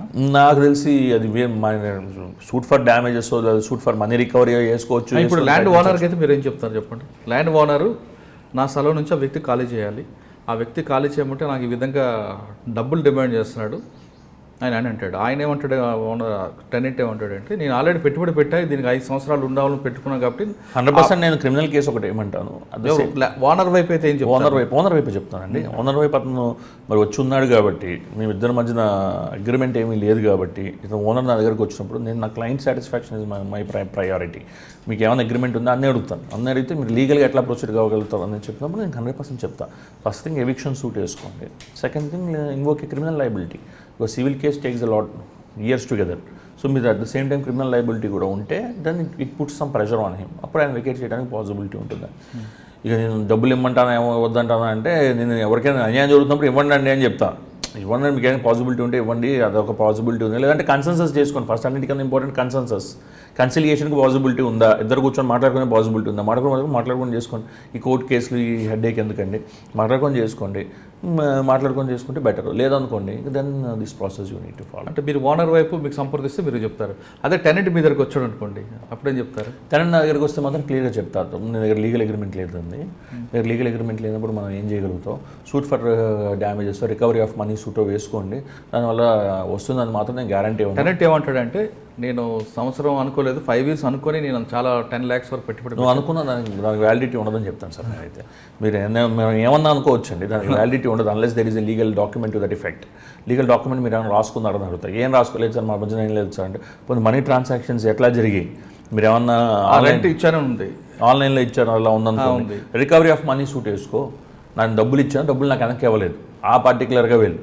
అంటే ఇప్పుడు లీగల్ పెద్దాల్లో ఒక ప్రాసెస్లో వెళ్తే మనకు ఆన్సర్ దొరకదు, లీగల్గా మనం ఫెయిల్ అవుతాము. లాయర్ దగ్గర ఉండాల్సింది ఒక స్కిల్ అండి. ఇది నీకు లీగల్గా నీకు రైట్ లేదు, నువ్వు ఆ ప్రాసెస్లో వెళ్తే నువ్వు యువర్ బౌండ్ టు ఫెయిల్. నీకు లీగల్గా రైట్ లేనప్పుడు దానికి లీగల్ శాంక్టిటీ ఎలా ఇవ్వాలి, నువ్వు డబ్బులు ఇచ్చావా, డబ్బులు దేనికి ఇచ్చావు, ఏ పర్పస్కి ఇచ్చావు, ఆ పరంగా వెళ్ళు. ఆ పరంగా వెళ్తే నీకు అట్లీస్ట్ ఒక రిలీఫ్ దొరకచ్చు. ఎందుకంటే దీనిలో your bound to fail because you have no legal right or entitlement to approach the court. That being the case. అదే కేసులో లీగల్గా ఆయన ప్రతి నెల రెంట్ ఇచ్చినట్లుగా అందరు ఎవిడెన్స్ ఉంది. ఆ సంవత్సరం తగ్గట్టు అమౌంట్ వేసి నాకు ఇచ్చాడు ఈయన రెంట్, నీ రెంట్ పే చేస్తానని ఓనర్ చెప్పొచ్చా? అది 1 yearకి ఉందా, 5 yearsకి ఉందా? అసలు ఏం పేపర్ మీద ఓన్లీ 1 year మాట్లాడుకున్నారట. అది 1 yearకి ఉంటే 1 year వరకు అతనికి రైట్ ఉంటుందండి. అది కూడా అగ్రిమెంట్ కూడా రాసుకోవాలండి.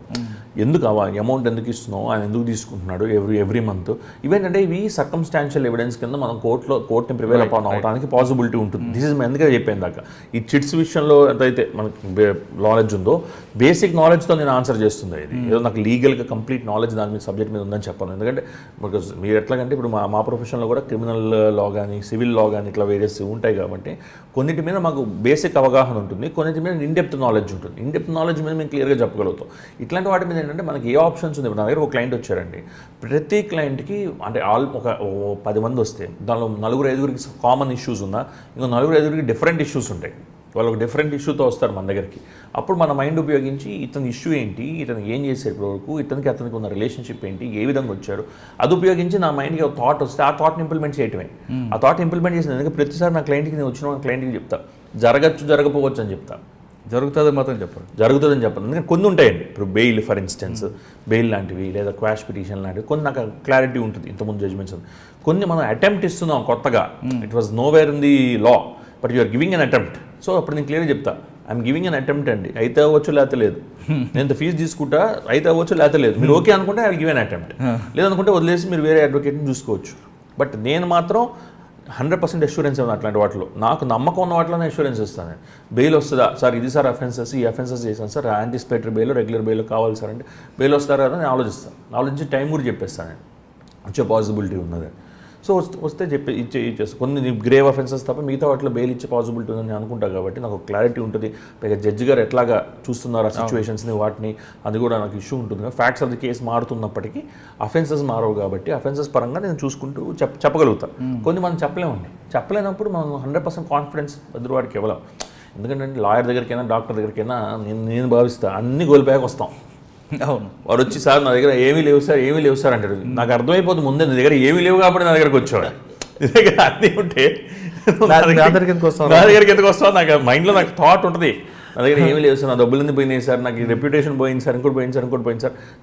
I know very well, come to A lawyer అంటే మొత్తం మనకి వద్దులే, I don't want use that. అన్ని పోయాక నువ్వు లాయర్ దగ్గరకు డాక్టర్ దగ్గరకు వస్తావు. ఇక్కడికి వచ్చే నిజాలు చెప్పరు కదా కొంతమంది. చెప్పకపోతే దట్స్ దేర్ ఫాల్ట్ అండి. ఎందుకంటే లాయర్ దగ్గరికైనా డాక్టర్ దగ్గర నీకున్న జబ్బులు దాచిపెట్టడం, చార్ట్ అకౌంటెంట్ దగ్గర నీకున్న ఫైనాన్షియల్ ట్రాన్సాక్షన్స్ దాచిపెట్టడం, లాయర్ దగ్గర నువ్వు ఏం చేసావు, తప్పు చేసావు చేయలేదు, నీకున్న కేసులు దాచిపెట్టడం చేస్తే ఎవరు who is the final eventual చెప్తారు చాలా మంది. డాక్టర్ దగ్గర అబద్ధం చెప్తే పైకి, అడ్వకేట్ దగ్గర అబద్ధం చెప్తే జైల్లో లోపలికి.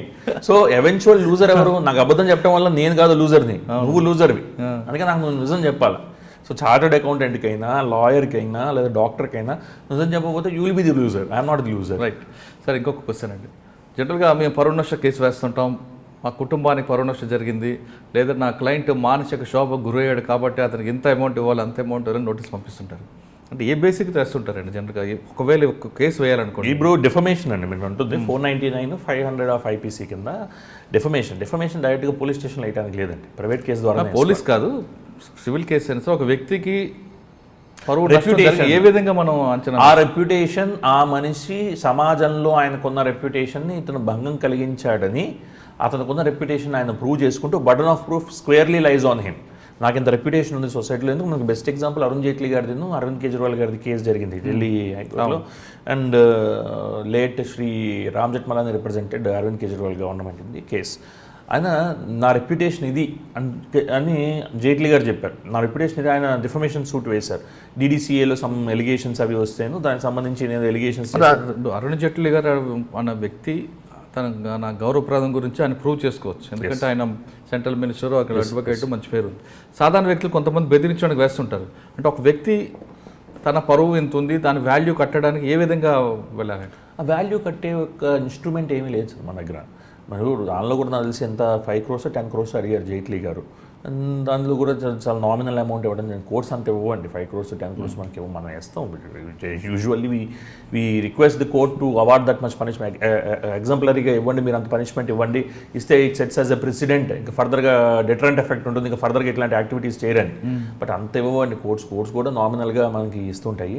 బట్ అది ఎట్లా డిసైడ్ చేస్తామంటే బేసికలీ ట్రయల్ జరిగేదే అందుకు. నిజంగా అంత రెప్యుటేషన్ ఉందా, నిజంగా రెప్యుటేషన్. అదే నేను అడిగే క్వశ్చన్ సాధారణ లేమన్ కోసం ప్రశ్న ఏంటంటే, నేనే ఉన్నా, నా రెప్యుటేషన్ ఇంత అని ఏ విధంగా ప్రూవ్ చేయాలి? ముందు నాకు ఎవరో విమర్శించారు, అది మన చుట్టుపక్కల ఉన్న జనాలను తీసుకొచ్చి మనం ప్రూవ్ చేసుకోవచ్చండి. మనకి సొసైటీలో మనకున్న ఫాలోయింగ్ దాన్ని బట్టి మనం ప్రూవ్ చేసుకోవచ్చండి. లేదా మనకి ఇప్పుడు ఫర్ ఇన్స్టెన్స్ సోషల్ మీడియా తీసుకుందాం. ఫర్ ఇన్స్టెన్స్ ట్విట్టరో, ఫేస్బుక్కో లేదా ఇన్స్టాగ్రామో మనకు ప్రొఫైల్ ఉంటుంది. దానిలో మనం ఎంతమంది ఫాలో అవుతున్నారు, నన్ను ఎంతమంది ఫాలో అవుతున్నారు, ఎంతమందిలో నన్ను చులకన చేశాడు, నా రెప్యుటేషన్ చులకన చేశారని మనం ప్రూవ్ చేసుకోవచ్చండి. There are various ways through which you can prove it. ఎలా ప్రూవ్ చేసుకోవాలంటే ఫస్ట్ మీరు ఎట్లా ప్రొసీడ్ అవ్వాలనేది ఒకటి చెప్పాను. మీరు డైరెక్ట్ పోలీస్ స్టేషన్ పోయి నా మీద డెఫమేషన్ కేసు 499, 500 ఇన్వోక్ చేయరండి. You have to go to A private complaint వేసుకొని కోర్టుకి రిఫర్ చేసి మన పోలీస్ స్టేషన్ రిఫర్ చేసి వాళ్ళు ఎఫ్ఐఆర్ కడతారు. అయితే ఆ తర్వాత ప్రొసీజర్ ఇదండి. ఒకసారి ట్రయల్ స్టార్ట్ అయ్యాక వాళ్ళు ఛార్జ్ షీట్ వేసాక ట్రయల్ స్టార్ట్ అయ్యాక ఇది నా రెప్యుటేషన్ సొసైటీలో, నా రెప్యుటేషన్ ఈ విధంగా భంగం కలిగించాడు కాబట్టి ఆయన మీద ఎగ్జాంపులరీ డ్యామేజెస్ చేయాలి. అది ఒక ఐపీసీ అఫెన్సెస్ ఉన్నాయి. అట్ ద సేమ్ టైం మీకు సివిల్ రెమెడీస్ కూడా ఉన్నాయి. సివిల్ సూట్ కూడా వేసుకోవచ్చు. సివిల్ సూట్లో మీకు డ్యామేజెస్ వస్తాయి. మీకు ఐపీసీ అఫెన్సెస్లో అతని మీద పనిష్మెంట్ ఉంటుంది. There was a debate also, civil criminal రెండు చేయాలి. డెఫమేషన్ సివిల్ అయితే సరిపోదు, క్రిమినల్ ఎందుకని. సో ఇప్పుడైతే రెండు ఉన్నాయి. As on date both remedies are available, you can utilise them. ఇప్పుడు నాకు నష్టం జరిగింది, ₹1 కోటి నష్టం జరిగిందని నేను అవతల వ్యక్తి మీద వేసాను అనుకోండి. అంటే ₹1 కోటి నువ్వు వేసేటప్పుడు అందులో 1%, 2% కోర్ట్ ఫీజు కట్టాలా? నేనేమన్నా కోర్ట్ ఫీజు కట్టాల్సింది ఉంటుందండి. అంటే ఎంత అమౌంట్ వేసావు అంత అమౌంట్ ఉంటుందండి. Because the thing is like నేను ఈ కేసు రిఫర్ చేయించడం వరకు చేస్తున్నాను కానీ బట్ నేను డైరెక్ట్గా trial because majorly my practice is confine to high courts అండి.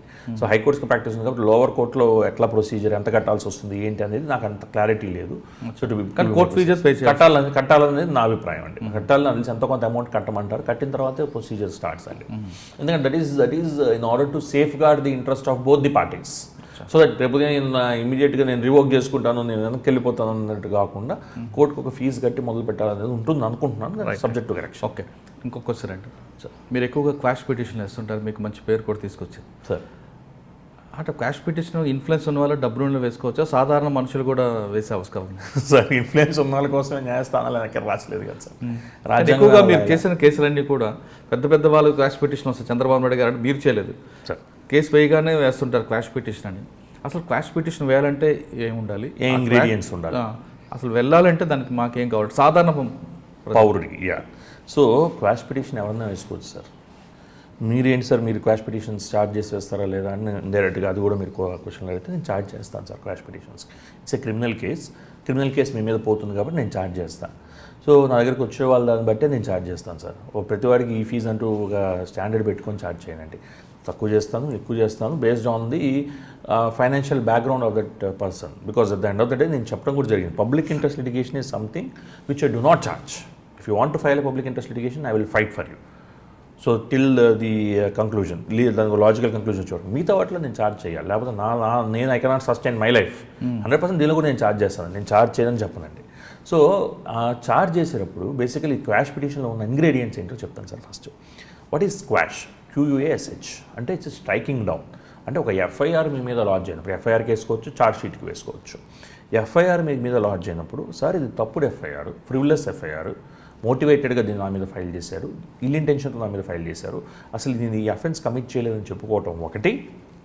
రెండవది, ఇచ్చిన కంప్లైంట్ ఈ అఫెన్సెస్ లీడ్ చేస్తుందా లేదా రెండవది. The content of the complaint, suppose I have given a complaint, the content of the complaint does not attract the section 420. For instance, cheating case attract avadu, but 420 has been invoked in the FIR. Sir, how can that be invoked అని question చేయొచ్చు. Because the complaint basically quash పిటిషన్కి genesis అండి. అందుకే నేను complaint కూడా through this I'm educating the audience. Complaint ఇచ్చేటప్పుడు చాలా జాగ్రత్తగా ఇవ్వాలండి. మీ కంప్లైంటే ఈజ్ ది హోల్ ఇన్వెస్టిగేషన్ మొత్తానికి కానీ, ట్రయల్కి కానీ, క్వాష్ పిటిషన్కి కానీ అన్నిటికీ ఉపయోగపడేది కంప్లైంట్ కాపీయే. బికాస్ కంప్లైంట్ కాపీ మీరు first genesis by you will invoke the criminal action into motion by just giving a complaint basis మీద ఎఫ్ఐఆర్ వస్తుంది. ఎఫ్ఐఆర్ బేసిస్ మీద ఇన్వెస్టిగేషన్ జరుగుతుంది. సరే, తర్వాత కొన్ని సెక్షన్స్ యాడ్ చేయొచ్చులేండి, అది వేరే విషయం. ఇన్వెస్టిగేషన్ జరిగిన తర్వాత ఛార్జ్ షీట్ ఫైల్ అవుతుంది 173 కింద. ఛార్జ్ షీట్ ఫైల్ అయిన తర్వాత ట్రయల్ కండక్ట్ అవుతుంది, ఛార్జ్ ఫ్రేమ్ అవుతుంది. లేదా అప్పుడు మీరు డిశ్చార్జ్ కూడా వేసుకోవచ్చు, డిశ్చార్జ్ చేసుకోవచ్చు, లేదా ఛార్జ్ ఫ్రేమ్ అవుతుంది. ఛార్జ్ ఫ్రేమ్ అయ్యాక ట్రయల్ కండక్ట్ అవుతుంది. This is the regular procedure. ఈ లోపల అసలు నా మీద చేసిన ఎఫ్ఐఆర్ తప్పుడు ఎఫ్ఐఆర్, నేను వెళ్ళాను, వాడు వచ్చాడు, వాడు నా మీద కేసు పెట్టాడు, నా మీద కేసు పెట్టాడు, కేసు కౌంటర్ బ్లాస్ట్ అంటాం మన లీగల్ టర్మ్స్లో, కేసు కౌంటర్ కేసు. సో దీని మీద some action has to be taken అని అనుకున్నప్పుడు మీరు ఫస్ట్ ఆఫ్ ఆల్ ఇచ్చిన కంప్లైంట్ ఏంటి, you have to read the complaint. Sections invoke చేసినాం ఏంటి, whether this particular complaint mandates invocation of that particular section or not. That is the first thing that you need to verify. Okay, yes, it mandates. The second thing, whether such an offence has been committed or not prima facie. So ఈ points మీద మనం quash petition argue చేస్తామండి. Quash petition మనకు 2 రకాలు, FIR తీసుకోవచ్చు, charge sheet వేసుకోవచ్చు. FIR మీద చెప్పండి. ఎఫ్ఐఆర్ మీద చెప్పాలంటే నా మీద 324 వచ్చింది, ఓకే, మీరు క్వాష్ పిటిషన్ వేయాలని మీ దగ్గరకు వస్తాను, మీరు నాకేం అడుగుతారు, నేనేం చెప్తాను. ఫస్ట్ నేను మిమ్మల్ని అడిగి మీరు చేశారని అడుగుతా. Right, did you commit the offence are not అని అడుగుతా. నేను చేయలేదని చెప్తాను. చేయలేదని చెప్తారంటే అది అబద్ధం నిజమో మీకు తెలియాలి. మీరు చేశారని చెప్తారు, చేశానని చెప్తారు. చేశానని చెప్తే చేస్తే కొంచెం కష్టమేనండి అని చెప్తాను ఓపెన్గా. చేస్తే కష్టమేనండి because you are very much available at that particular location and you have to face the trial అని చెప్తా. మీకు క్వాష్ పిటిషన్ అవ్వదు 100% చెప్పేస్తారు, అలా డౌటే లేదు. నేను చేయలేదని చెప్పారు అనుకోండి, చేయలేదంటే మీరు ఏ విధంగా చేయలేదో చెప్పండి అని చెప్తాను. అయినా కొంతమంది అటెంప్ట్ చేస్తారు, సార్ అయినా పర్లేదు మీరు ఫస్ట్ అయితే క్వాష్ చేసేయండి, నాకు స్టే వచ్చిన చాలు నేను హ్యాపీ ఫీల్ అవుతాను, మీరు క్వాష్ చేసేయండి సార్ అంటారు. కొంతమందిని కావాలని ఇరికించిన వాళ్ళు మేము చేయలేదు సార్, మేము అసలు ఆ రోజు అక్కడ లేవు సార్, ఎక్కడ ఉన్నాం సార్, ఎక్కడ ఉన్నారని నేను అడుగుతాను. దానికి ఎవిడెన్స్ ఎలబై ఉందా అంటే ఆ రోజు మీరు అక్కడ ఇన్సిడెంట్. ఇప్పుడు 324 అంటే ఏంటి, మీరు వెళ్ళి ఇంకొన్ని అటాక్ చేసినట్టు, వాడిని అటాక్ చేసి వాడిని మీరు గుద్దినట్టు లేదా వాడిని ఇంజురీ చేసినట్టు ఇంకోటి. This is the nature of 324. You are not available at the scene of the offence on that day. You are not present at the scene of the offence rather on that particular day. How can 324 be invoked against you? Right. దానికి evidence ఏదో ఒకటి ఉంటుంది, CCTV footage అన్న ఉంటుంది, లేదా అటు పక్కన ఉన్న వాళ్ళు ఎవరో చెప్పారు వేరే పిటిషన్లు చెప్పడం ఉంటుంది, లేదా మీకు సంబంధించిన వేరే చోటు ఉన్నప్పుడు హోటల్ బిల్స్ ఇంకో బిల్లు ప్రూవ్ చేసుకోవాలి. అది మీరు మనం burden of proof lies on us. Quash petition వేసింది మనం కదా, మనం ప్రూవ్ చేసుకోవాలి. ప్రూవ్ చేసుకొని మనం క్వాష్ పిటిషన్ చేయించుకోవచ్చు. లేదు నేను అక్కడ ఉన్నానండి, నేను గుద్దాను, నాకు ఎమోషనల్ వచ్చేసింది, అవుట్ బస్ట్ వచ్చింది, నేను కావాలని కుదిరాను, నేను చంపేయాలని కోపం వచ్చింది వాడి మీద జరిగిందని, సరే మీరు యూ ఫేస్ ది ట్రయల్ అని అడుగుతా. లేదు సార్ మీరు ఫస్ట్ క్వాష్ పిటిషన్ ట్రై చేయండి సార్. ట్రై చేసిన వేస్ట్ అండి. ఇక్కడ జ్యుడిషియరీ అటు ఉంది, జడ్జి గారు ఆయన లాయర్గా ప్రాక్టీస్ 8 సంవత్సరాలు చేసి ఆయన జస్టిస్ గారుగా అయి ఉంటారు. ఆయనకు ఆ మాత్రం నాలెడ్జ్ ఉండదని చెప్తుంది నిజం అబద్ధం తెలుసుకోవడానికి. నా రెప్యుటేషన్ ఖరాబ్ అవుతుందండి, వద్దండి. నేను చాలా కొన్ని నేను డినై చేయడం జరిగింది. అటెంప్ట్ టు మర్డర్ లాంటివి వచ్చినప్పుడు కూడా కొన్ని నిజంగానే వాళ్ళు ఎందుకు సార్ నేను ఓపెన్ చెప్తాను, మర్డర్ కేసులు వస్తే నేను వద్దని చెప్పాను. మర్డర్ కేసులు నాకు నిజంగా చేసావరా చేయలేదా అని అడుగుతా క్లయింట్ని.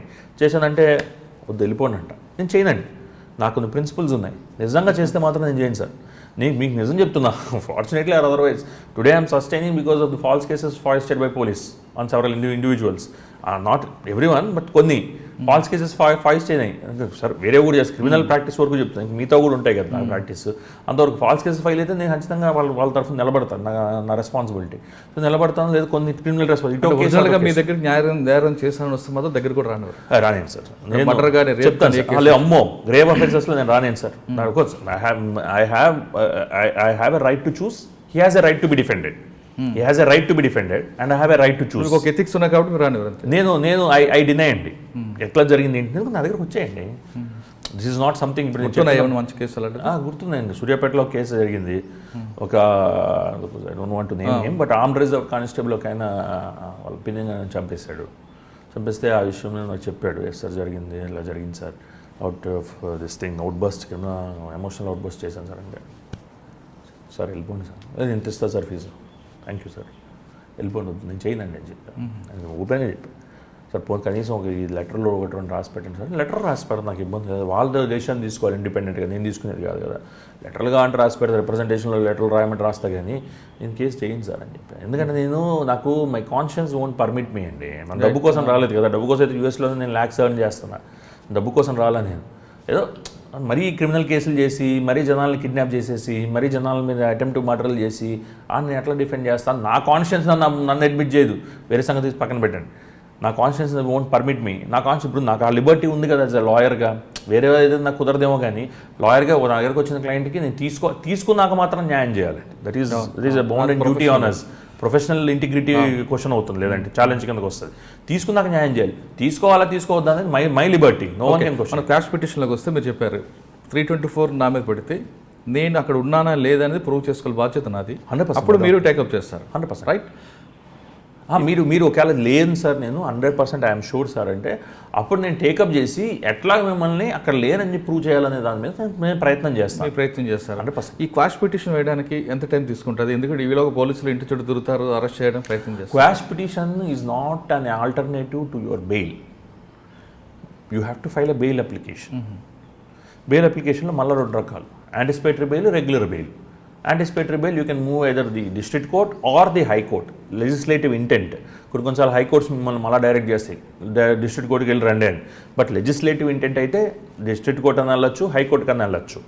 నెక్స్ట్ మీరు రెగ్యులర్ బెయిల్ వేసుకోవాలంటే అఫెన్స్ పరంగా మర్డర్ అఫెన్స్ ఉంది, అబెట్మెంట్ సూసైడ్ ఉంది, లేదు 307 అటెంప్ట్ టు మర్డర్ ఉంది, అప్పుడు డైరెక్ట్ డిస్ట్రిక్ట్ కోర్టుకి వెళ్ళాలి బెయిల్.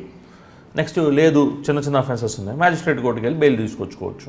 అది బైపాస్ చేసి డైరెక్ట్గా హైకోర్టుకి రాలేరండి. యాంటిసిపేటరీ బెయిల్లో ఖచ్చితంగా you can come, you can seek a bail. But in regular bail 439 కింద మీరు you have to go to the lower court and then you can come to the high court. అలాగే quash petition వచ్చేసరికి 482 వేస్తామండి. 482లో అసలు quash అనే word మనకి ఎక్కడ definition లేదండి సిఆర్పిసిలో. Quash is an inherent power granted to the courts by the CrPC in order to exercise their extraordinary jurisdiction in cases where the ends of the justice may be defeated or it will lead to some kind of a harassment for the individual if the FIR or the charge sheet continues. అట్లాంటి కేసెస్లో మనం 482 కింద quash petition move చేస్తామని చేసినప్పుడు ఇందాక చెప్తున్నాం మీకు content offences invoked ఈ రెండే, these are the primary things. Particular ఒక స్టాచ్యూ ఉంది, ఆ స్టాచ్యూ ఇన్వోక్ చేయకుండా ఇంకో స్టాచ్యూ ఇన్వోక్ చేశారు, that is wrong. So legally they failed there. So legally they have not invoked the proper provision of law సరిగ్గా invoke చేయాలి. There is a possibility for quash. కరెక్ట్గా invoke చేశారు but offence has not been committed. దానికి సంబంధించిన దానికి సంబంధించిన blatant abuse of law కిందకు వచ్చినది, గ్రేవ్ అబ్యూజ్ ఆఫ్ లా.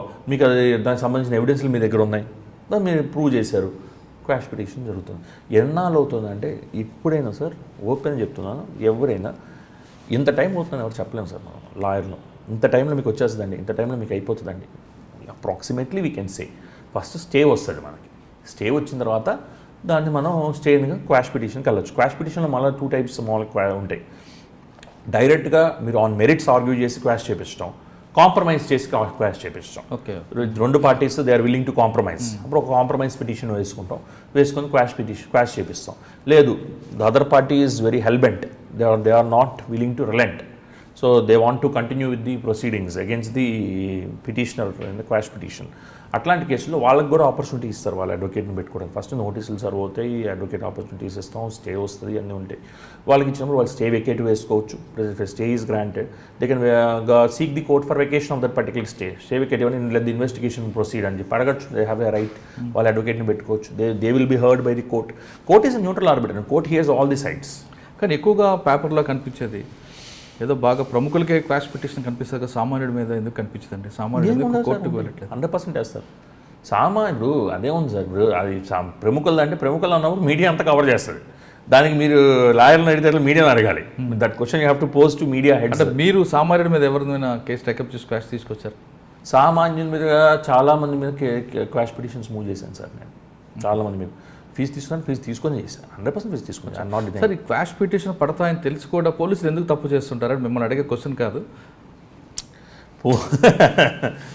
అంటే పోలీస్కి ఒక ఎక్స్ట్రాడినరీ పవర్ ఉందండి సిఆర్పిసి ఇచ్చింది.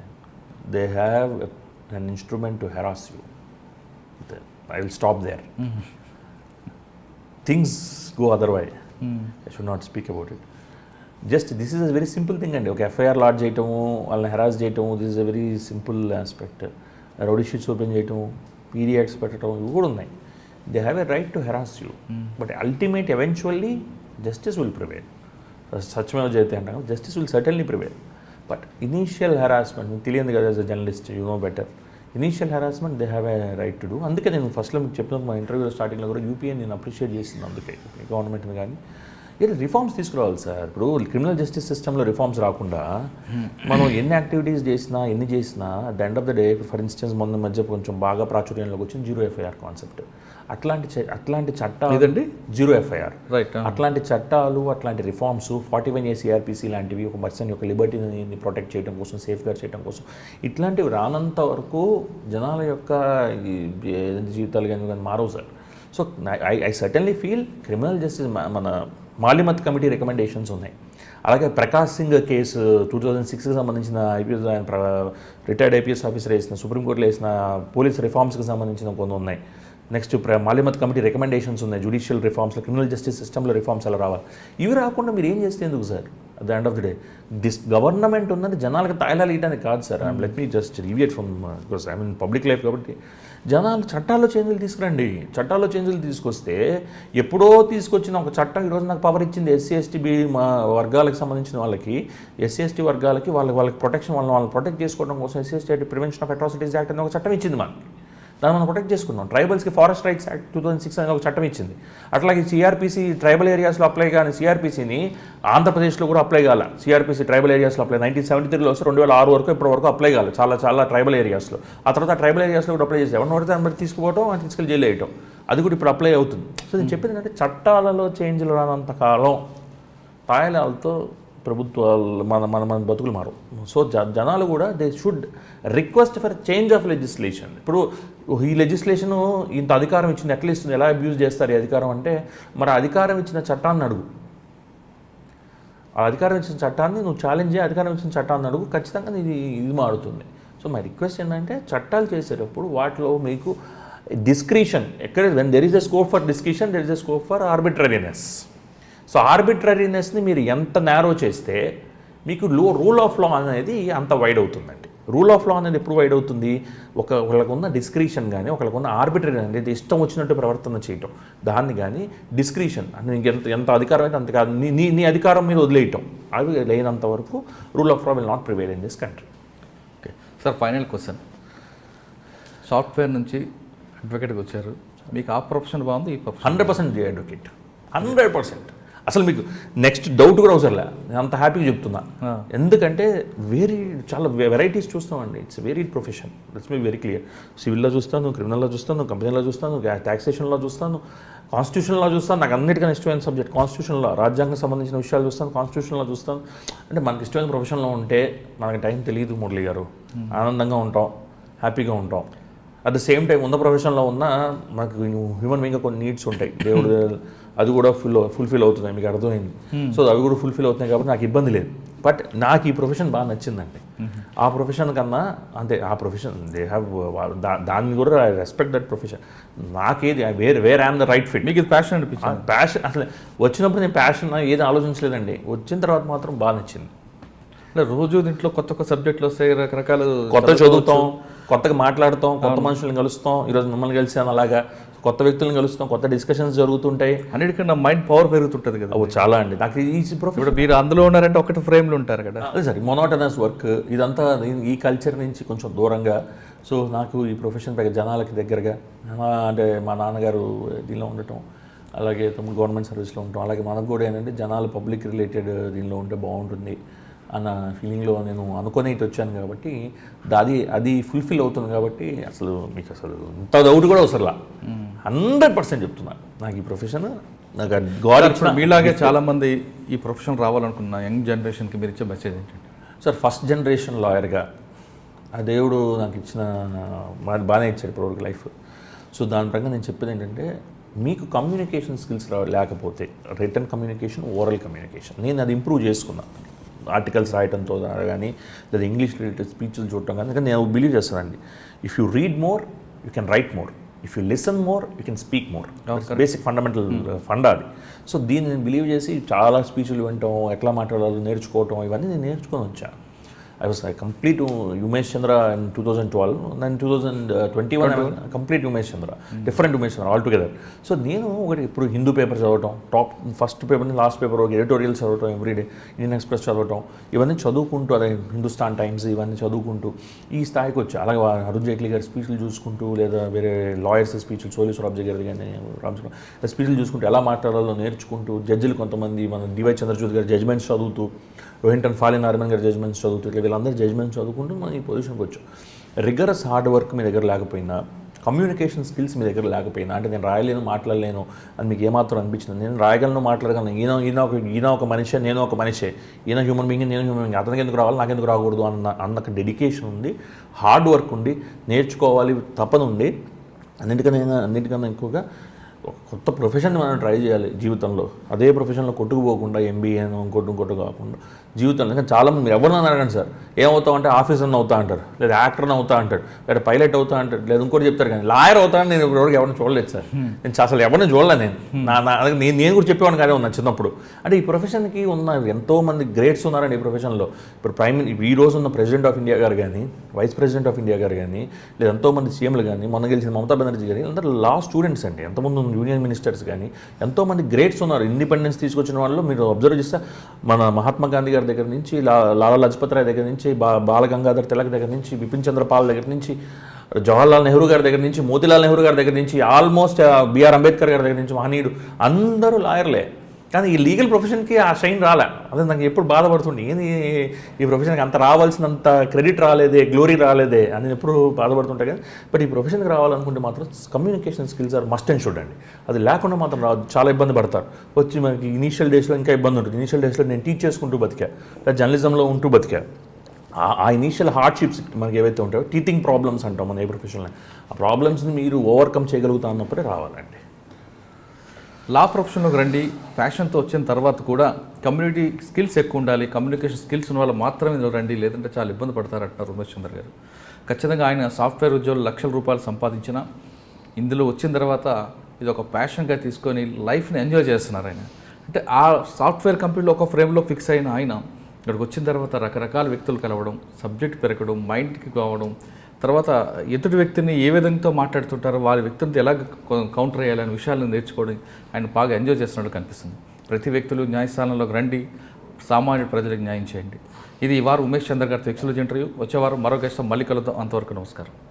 మీరు చూస్తున్నారు ఐ డ్రీమ్ న్యూస్ని. Please subscribe. I dreams For more videos, Subscribe. I Dream. Please subscribe for more videos. I dream. I dream. For more videos, Subscribe, I dream. Please subscribe. Subscribe I dream channel. Do subscribe. I dream. I dream ఛానల్ని subscribe చేయండి. Do watch I Dream.